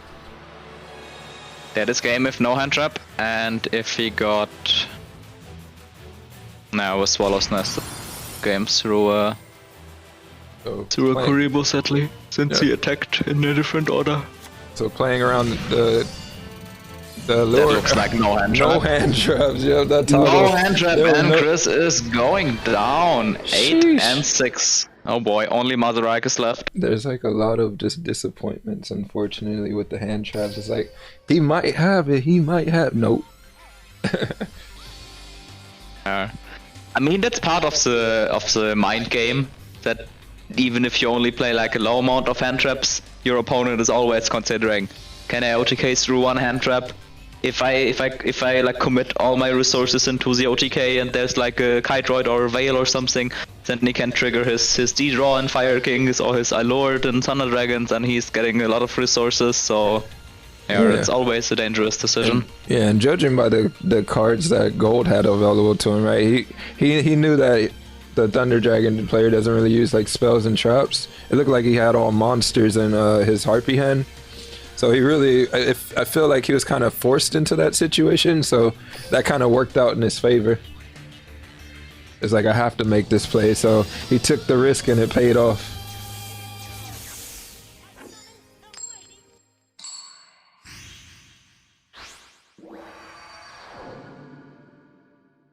Okay, let's see what Mother Reich is bringing. Looks like another Onomat. And he's going first.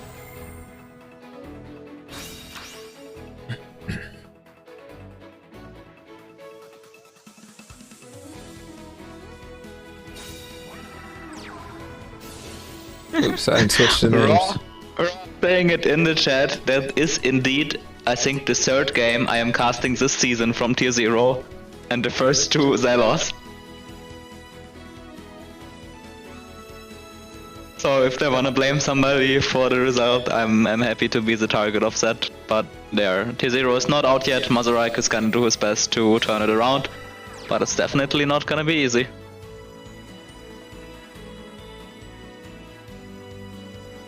But I mean, Trap, like, if you bench your best player, if you don't let Trap Dexter play, then yeah. I'm not sure if I can help tier 0. And there goes the Patriarch. Patriarch's definitely gonna throw a wrench in some of the Harpy players' plans. Yep, Patriarch turn 1 is definitely really good. Let's see if we can open Book Channeler. There's a Harvest. There's a Swallow's Nest. Yep. Okay. I expect that he's gonna do the same as Barnes actually. He's summoning Harpy's Pet Dragon, who is Channeler, and going into Dracossack. Yep, discarding Saber, Harpy Lady, and there is the Pet Dragon. The Pet Dragon. Going into level 7, he can make rank 7 exceed, and here, the Patriarch is not doing anything. The only thing he can do is target one token and destroy the other token. Let's see if he's doing that. Yeah, get that out the way.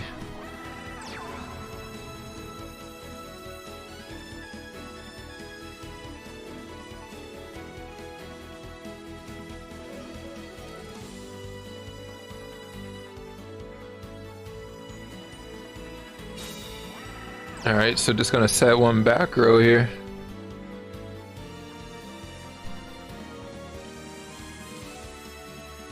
Okay, I guess that makes sense, right? You don't even need to, because if he tributes to pop a card, he's just gonna give up his battle phase, so might as well just attack over it. Like the result is the same, you clear one card. That way you do 800 damage and you keep one token on the field. Yeah, definitely get that Gaga code out of here. We don't need any more Papal operatives. Now he's using the Patriarch to pop one token. Searching a Prismatic Perfumer, oh boy. Okay, let's see if he can OTK through that. I mean, if there's like one back row hate. But still, like, the Patriarch is here. I don't think he can OTK through. It's definitely not easy. Like, assuming that back row is live, he would need like an MST. Then he would need like a Spider to get rid of Dracossack. Next to Spider and Patriarch, he needs another monster to kill the token. I'm not sure if that's possible with the 3 cards in his hand, but let's see. Please, 3 spells in hand, Prage. There's a lot of stuff that needs to happen. But as of right now, Dracossack getting destroyed by a card effect, definitely not happening while that token's there. And by Battle Ether. And yeah, what Hills is saying in the chat, quite sure that all of T0's Onomats are on 4, level 4 or rank 4 exceeds, and there's no sister. That's what Buns played. Like, I don't think you play sister if you play here the Do-Do-Do Witch. That is the normal summon.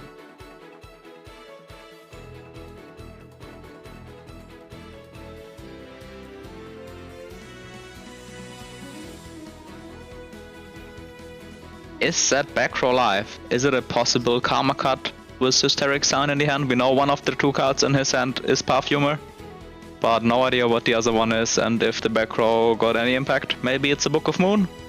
Maybe Divine Rest or Hysteric Party even? Let's get surprised. Alright, here we go. He's ready to make his moves. So he's gonna go into the... I'm guessing the Spider. No, he's really going into Excalibur. Oh, Excalibur. He still needs to get a monster on the board. And assuming that the back row is super dead. Okay, he's just attacking. Interesting. Excalibur. Clearing the token.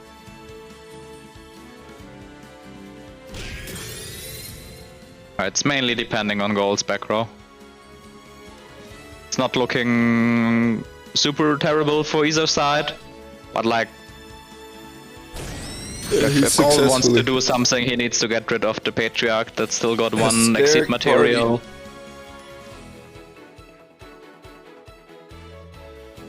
Problem is that there the Patriarch can clear it. Oh, you were right. He is discarding Hysteric Sign, that's insane. So next to the Perfumer he is getting a Search 3. And he is summoning... And he is getting a mystical space type. He is not summoning anything! Okay. So there's an MST. He'll still get his search, right? But he just won't... He just ain't gonna get a full field to go along with that. No.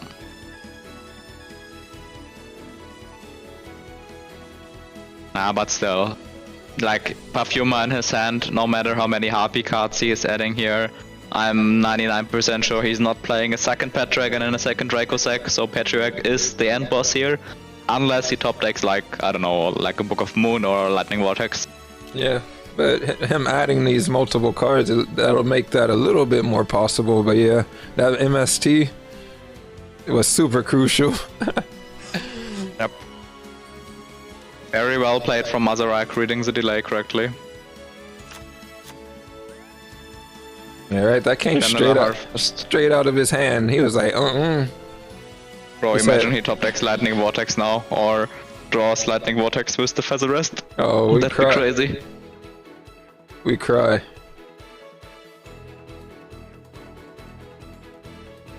Hey, you guys stop.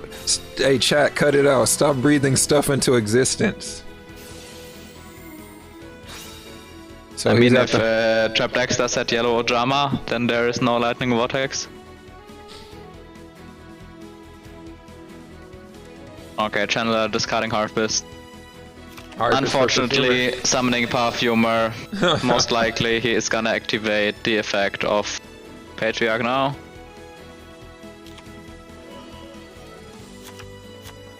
No, he said I want to see more Harpy ladies. Yeah, Patriarch is coming out. Now he's in a really bad position.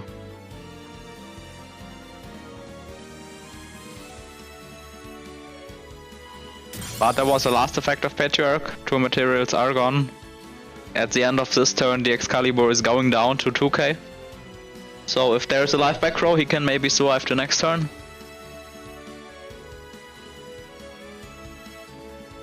And we know 2 out of... I think we know even all so cards except one. Rest. There's Feather Rest, there's an Egotist in the hand.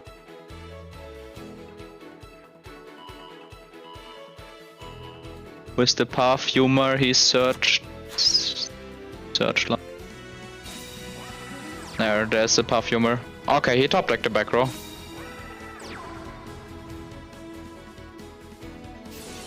Yep, and he's getting a search at the end phase here. So it really, because he left the channeler, if that back row, if he survives, this is going to be a problem next turn.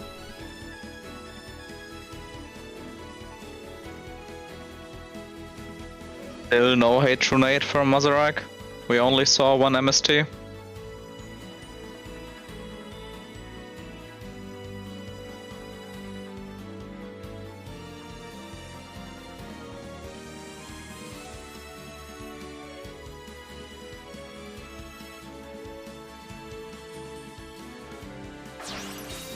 tribute for the Dodo Buster.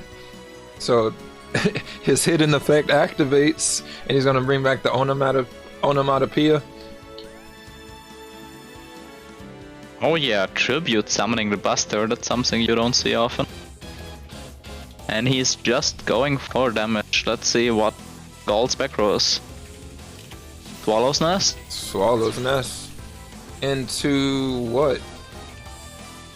Just something in defense to survive, I suppose. Yeah. Most likely grabbing Rest again to draw another card. Bro, he's on 400 life. He is fighting with his last resources. And he still can't summon any Harpy monsters due to the Patriarch. Yeah, that's a very annoying card for him to have to play around. Wait, what?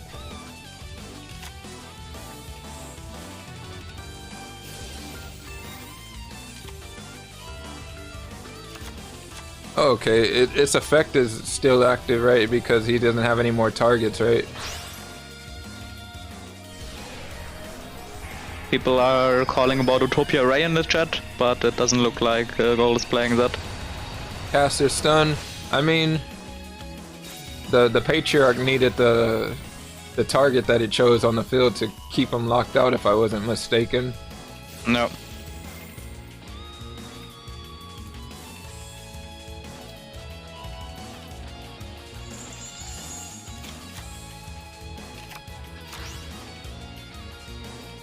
Oh. Okay, now that makes sense. Now Gold turned the tables around. He's in a really good position now. The Patriarch is kinda useless on the field with no materials. 2 life back row, a lot of resources. I think Mazarek needs to resolve like a True Knight here. Maybe Dodo Draw is the answer. Dodo Draw is always the answer. And he's gonna MST the back row. True Knight, there's an MST. Oh, hits the bluff. Oh, another MST. Oh, who cares if it's a bluff or not? And it hit a Karma Cut that he did not change? And that should be game. He can grab a code, go into a spider. Yep.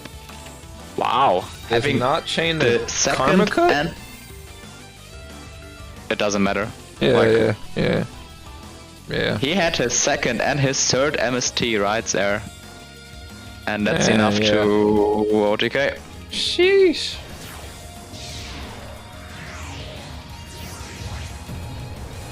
Number 70 is here. Banishing the Cyber Slash lady. Cyber Harpy lady. And we are going to 8 and 7.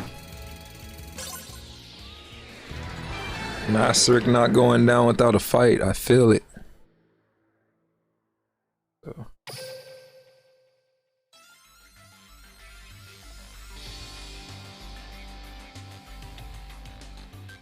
Close game here. Oh man, it's getting crazy.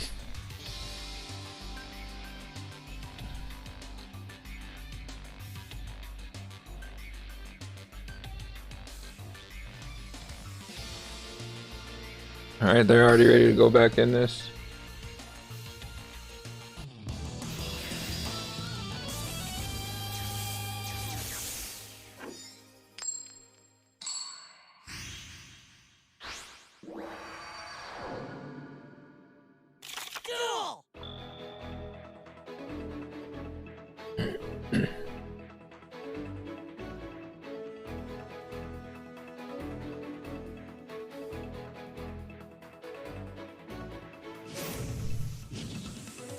I mean, it doesn't matter if he chained the Karma Cut on the Patriarch. Yeah, right. He still had the.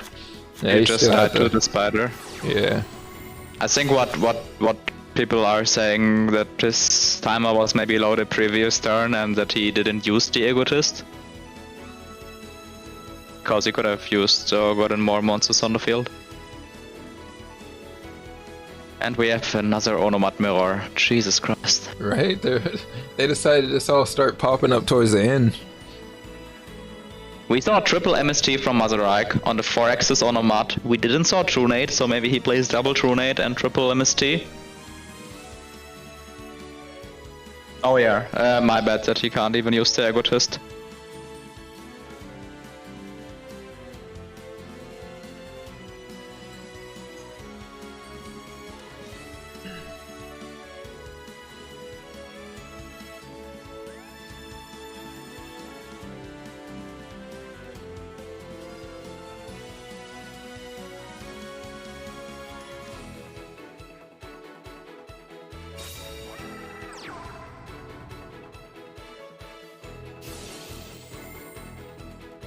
Alright, bringing it back. 5 minutes, I'll get my SR ticket. Let's go, show out.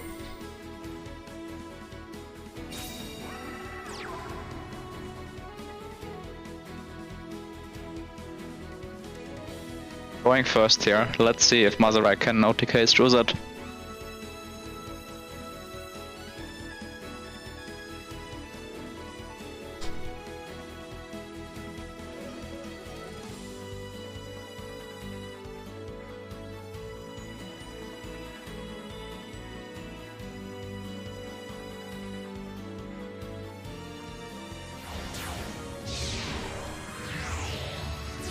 Alright, finally committing to an exceeds here. So Patriarch is gonna be number 1.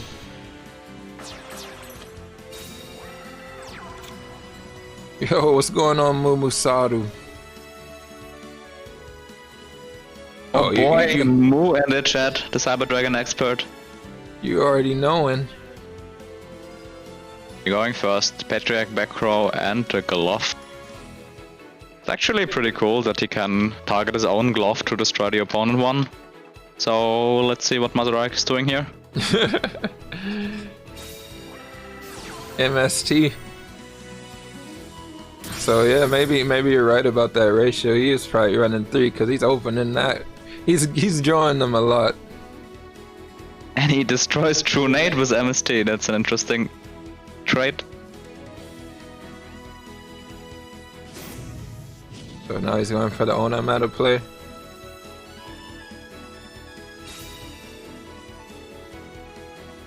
Please have 3 Dwarf in hand, Masa.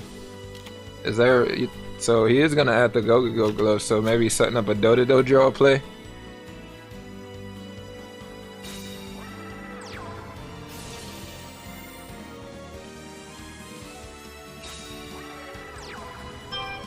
Okay, so Do-Do Witch into.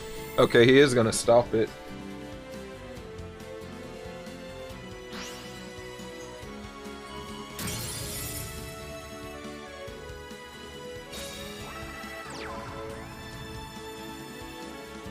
OTK one time? I don't know about that.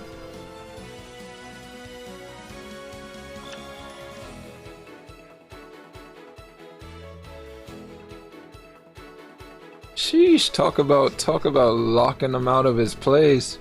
So there was a huge brain hidden within this Patriarch Do-Do Dwarf opener. No.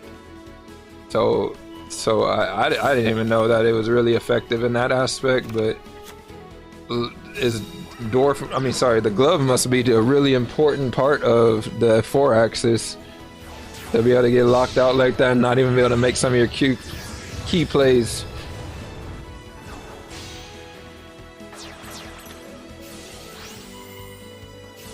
Yeah, he's just gonna go in and just overcommit here. He's ready.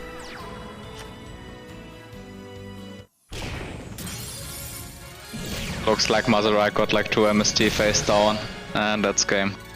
That is a big oof. We are at 9 and 7 and match point for APK. That is some It's scary all on Masarai's second deck.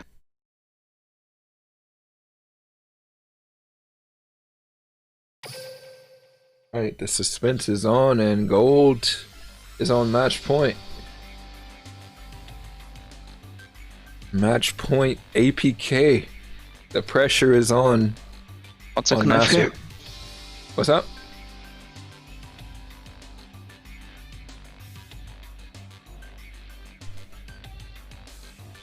Looking like he ain't wasting no time. He's ready. No breathers, only action.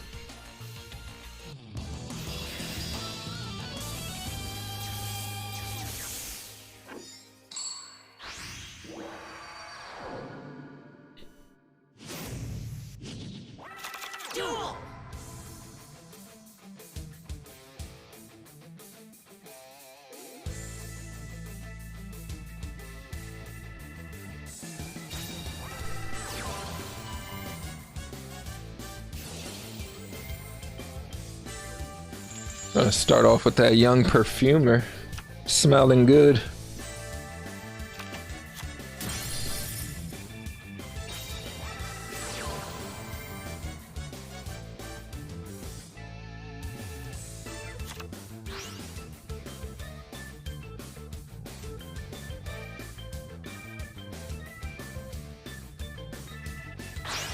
Alright, gonna make that Cyber Slash Harpy, so already off to a solid start here. Now it's a quick. I didn't see if he searched a Feather Rest here. So could possibly have it in hand. Okay, Oracle will do too. Oracle Sorry, works. I'm back. Welcome back, my friend. You just missed the optimal opener. Harpy's going first against Onomat. That's not looking good at all.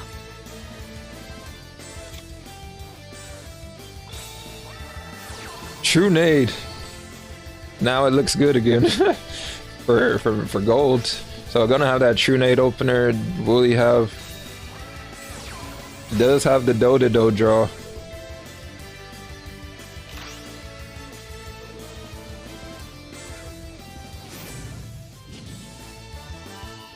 Right, True Nade is never on schedule, but it is always on time, as we can see.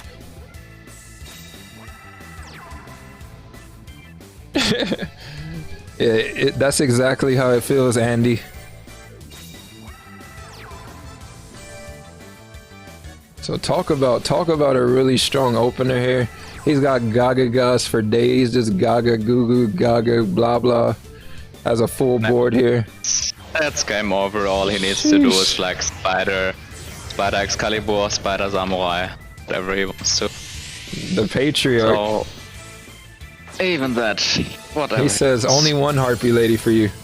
And then he's gonna summon.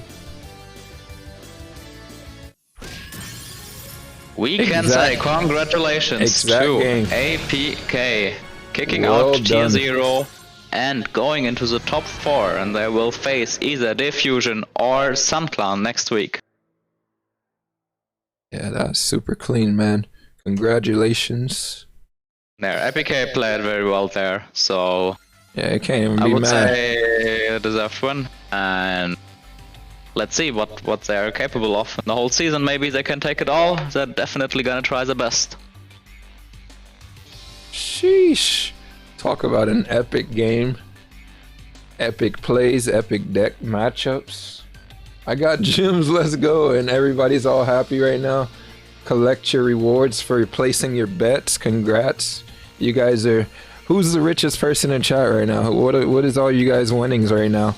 Because I see that 491.5k go to Puzor and 14 others. Yeah, my goodness.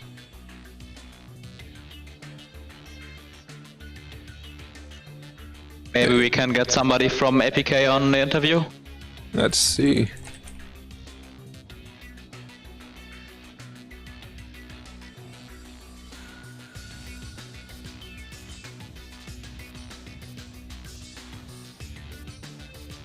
Alright, we're asking.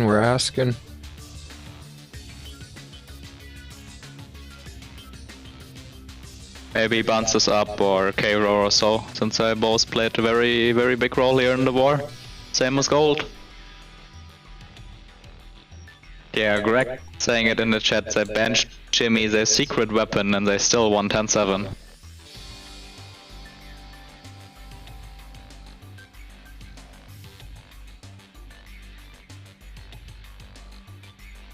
Yeah, sure, I think K-Roar's up for an interview.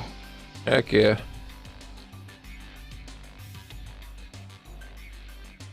I think he can join us in this channel here, yeah. And, okay. Oh, wow. Alright, he's already in here. Hey. Hey, what's going on, Colonel King? Yeah, we're in a pretty good mood right now. There, congratulations. It was an intense game. And yeah. I think a very well-deserved win for APK, so congrats. Thanks very much. Yeah, no, lots of preparation went into this one. Tier 0, obviously a top team. And I already had the fate of going out to them in Clan Wars this season, so we didn't take it lightly. But, you know, luck fell our way and we prepped well and it went well. So, yeah, all really happy. Okay, maybe get us some inside information. You had Luxon starting with the Cyber Dragon, so that was, I think, a big surprise. You expected then kind of Harpies in the first pair of Tier 0? Yeah, so Tier 0 have quite similar players playing every week. So we've seen their lineup and we had an idea of what they would play, we thought. And obviously they had the smart idea to mix up what their players were playing. And that caught us off guard a little bit, especially because it meant that they opened Thunder Dragons, and like we've seen some of their Thunder Dragon builds from the previous week, so like the free Sphere Karibos really threw us because they've only been playing 2 previously and stuff like that. So yeah, Cyber Dragon was tough. Like obviously it was not the optimal deck to be sending in first time. In fact, it was against its worst matchup just about. But we felt Cyber Dragon had a good overall matchup spread and was particularly good against Harpies. So it didn't feel like a bad call. We just obviously they decided to change and it worked out for them. Sorry, I'm talking so fast. Yeah, I think Luxon was a bit unlucky from what he wrote. He had even a pretty good hand, but instead of going second and possibly trying to OTK, he went first. So there, that can happen. Yeah, so he went 0-2. Yeah. And then you came in, and I think maybe the biggest game of the war we had there when they tried to counter you with -1 going in with Triamids, and he was in a really good position, but he ended up losing his first game with Triamids against Fire Kings. Any idea what happened there? No, to be honest, I was pretty low on time at the end because we spent about 30 seconds of my time discussing what we were going to send in because we were that sure the game was done. So yeah, I was just like, we were just talking about what the send-in was, and we suddenly realized that, like, well, Buns, to his credit, who obviously clapped himself, but yeah, he realized that those have got to be Tretches face down, so they're dead. So like, if we can continue playing the game, then we have a shot.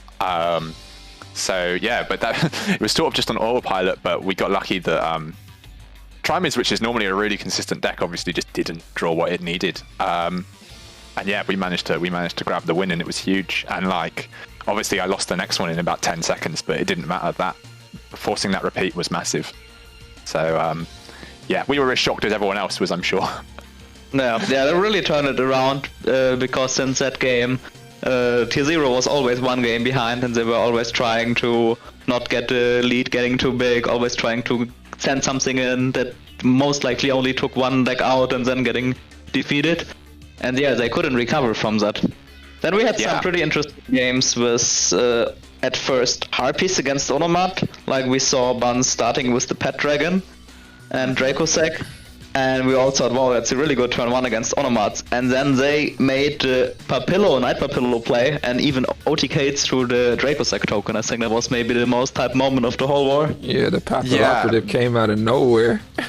Yeah, yeah, we did know about it because I think it's happened in a league somewhere this week or past couple of weeks or something. But it's a weird one. You sort of have to go into that play and just hope they're not playing it, which we did. And yeah, they obviously are. And yeah, it's hype.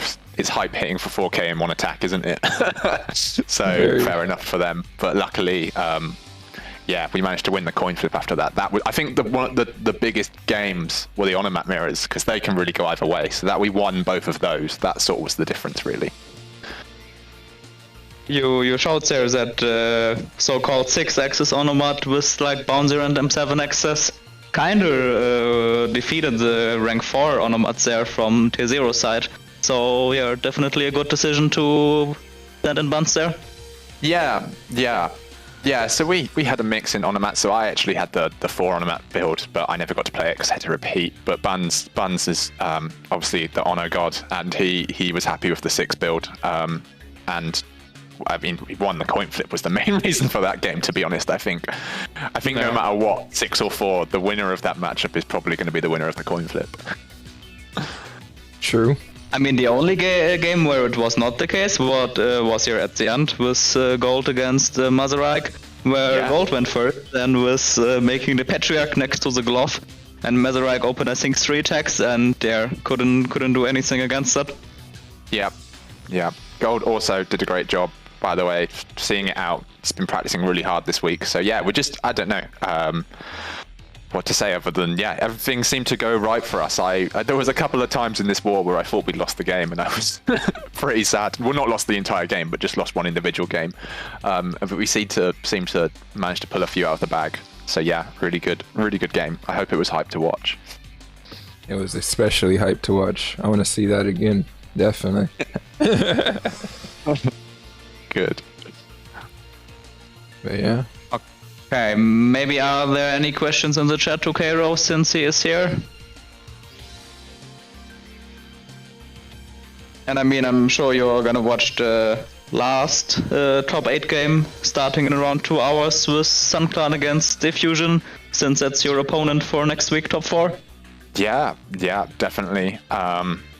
Yeah, you know, like, thing with playoffs, especially top 8 of the playoffs, like, all the teams now are really top teams that have been here before. So, yeah, we prepped a lot for this one. We had the advantage this time if we had an extra week to prep against because we had the bye. But, yeah, we'll watch the game and then we'll go from there and hopefully come up with a strategy to win.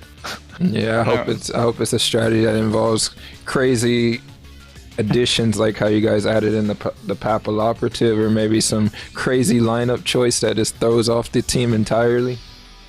Yeah, I remember we casted here the SunClan against APK game actually with Uhimi and Dark 2 weeks ago, but that was in a position where APK was already guaranteed first in the playoffs, so that's where SunClan won. Let's see if we're gonna have that war again. And I think the last time you played Diffusion was, I think, either last season or 2 seasons ago. It was last. The Diffusion stopped us. I think there was a situation where it was us or Diffusion, and whichever one of us won made the playoffs, and we lost. So, you know, yeah, big games, both of them. We lost to both SunClan and Diffusion last season. We've lost to SunClan this season. So, yeah, we know what those teams are about. We'll just have to, yeah, make sure we prep well. That's what I like to hear. I'm 100% sure you will do that. Yeah. Cool. Yes, it seems the only question that we got in chat was Zenzo was asking if are you trying to get into the KCGT finals again? I already got a bye for the first round, I think, so I'm into the top 128. So we'll have to see from there. But yeah. Anyway, just shout out to Tenma for putting all the work he puts in, and for all of APK for being great. Thanks for casting the war, you guys as well. Really appreciate it. And thanks for Team Wars as always. Always a pleasure, my friend.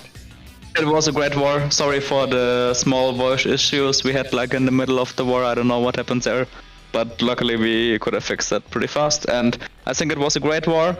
It didn't even take too long, just a bit over 2 hours. So yeah, lots of games for only a 2-hour war, 10-7. So. And most of all, there was no Fire King mirrors. Let's go! Yeah, that's what I remember from the last APK against SunClan game, where Dark and me sitting here and just seeing 150 Garunics coming and going and coming and going.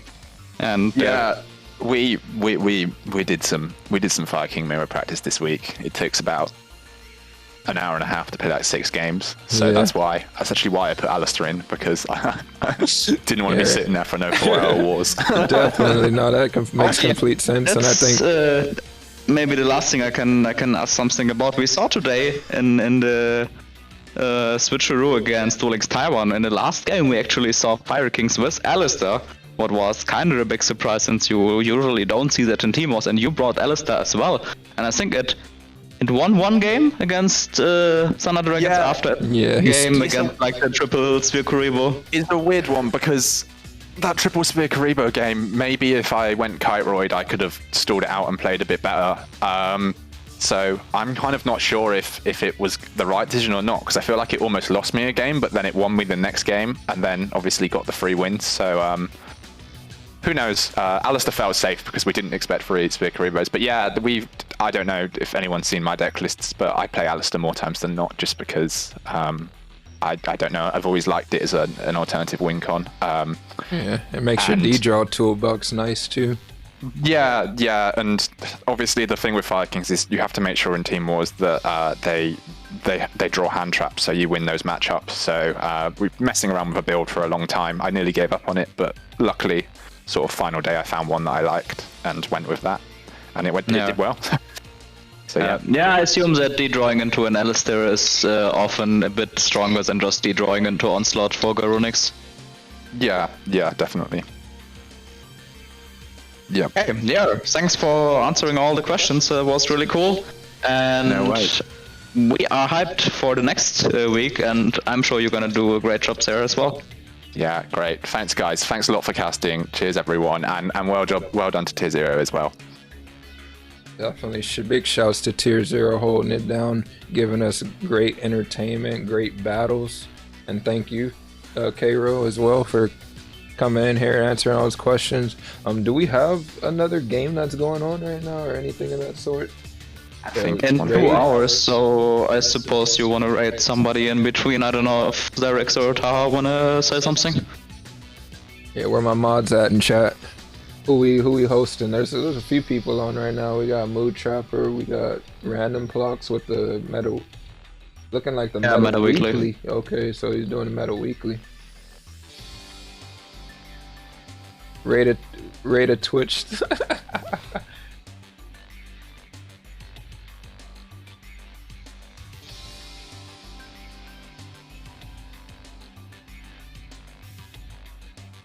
But yeah, definitely was a great war to cast. Was a lot of fun. Always a pleasure casting with you, my friend Drizzels. No Garunix looping here, so we had not too much time to spend away. Right, we didn't have too much time to kill, but we got through all the little graphics too that Xerix sent in. So mission complete. Now, chat. My mods in chat, there's so nobody telling me he already spoiled the off-season transfer news from Grushis going to APK. He gave us a graphic with the wrong people. Yeah. Yeah. Way to go. Way to go.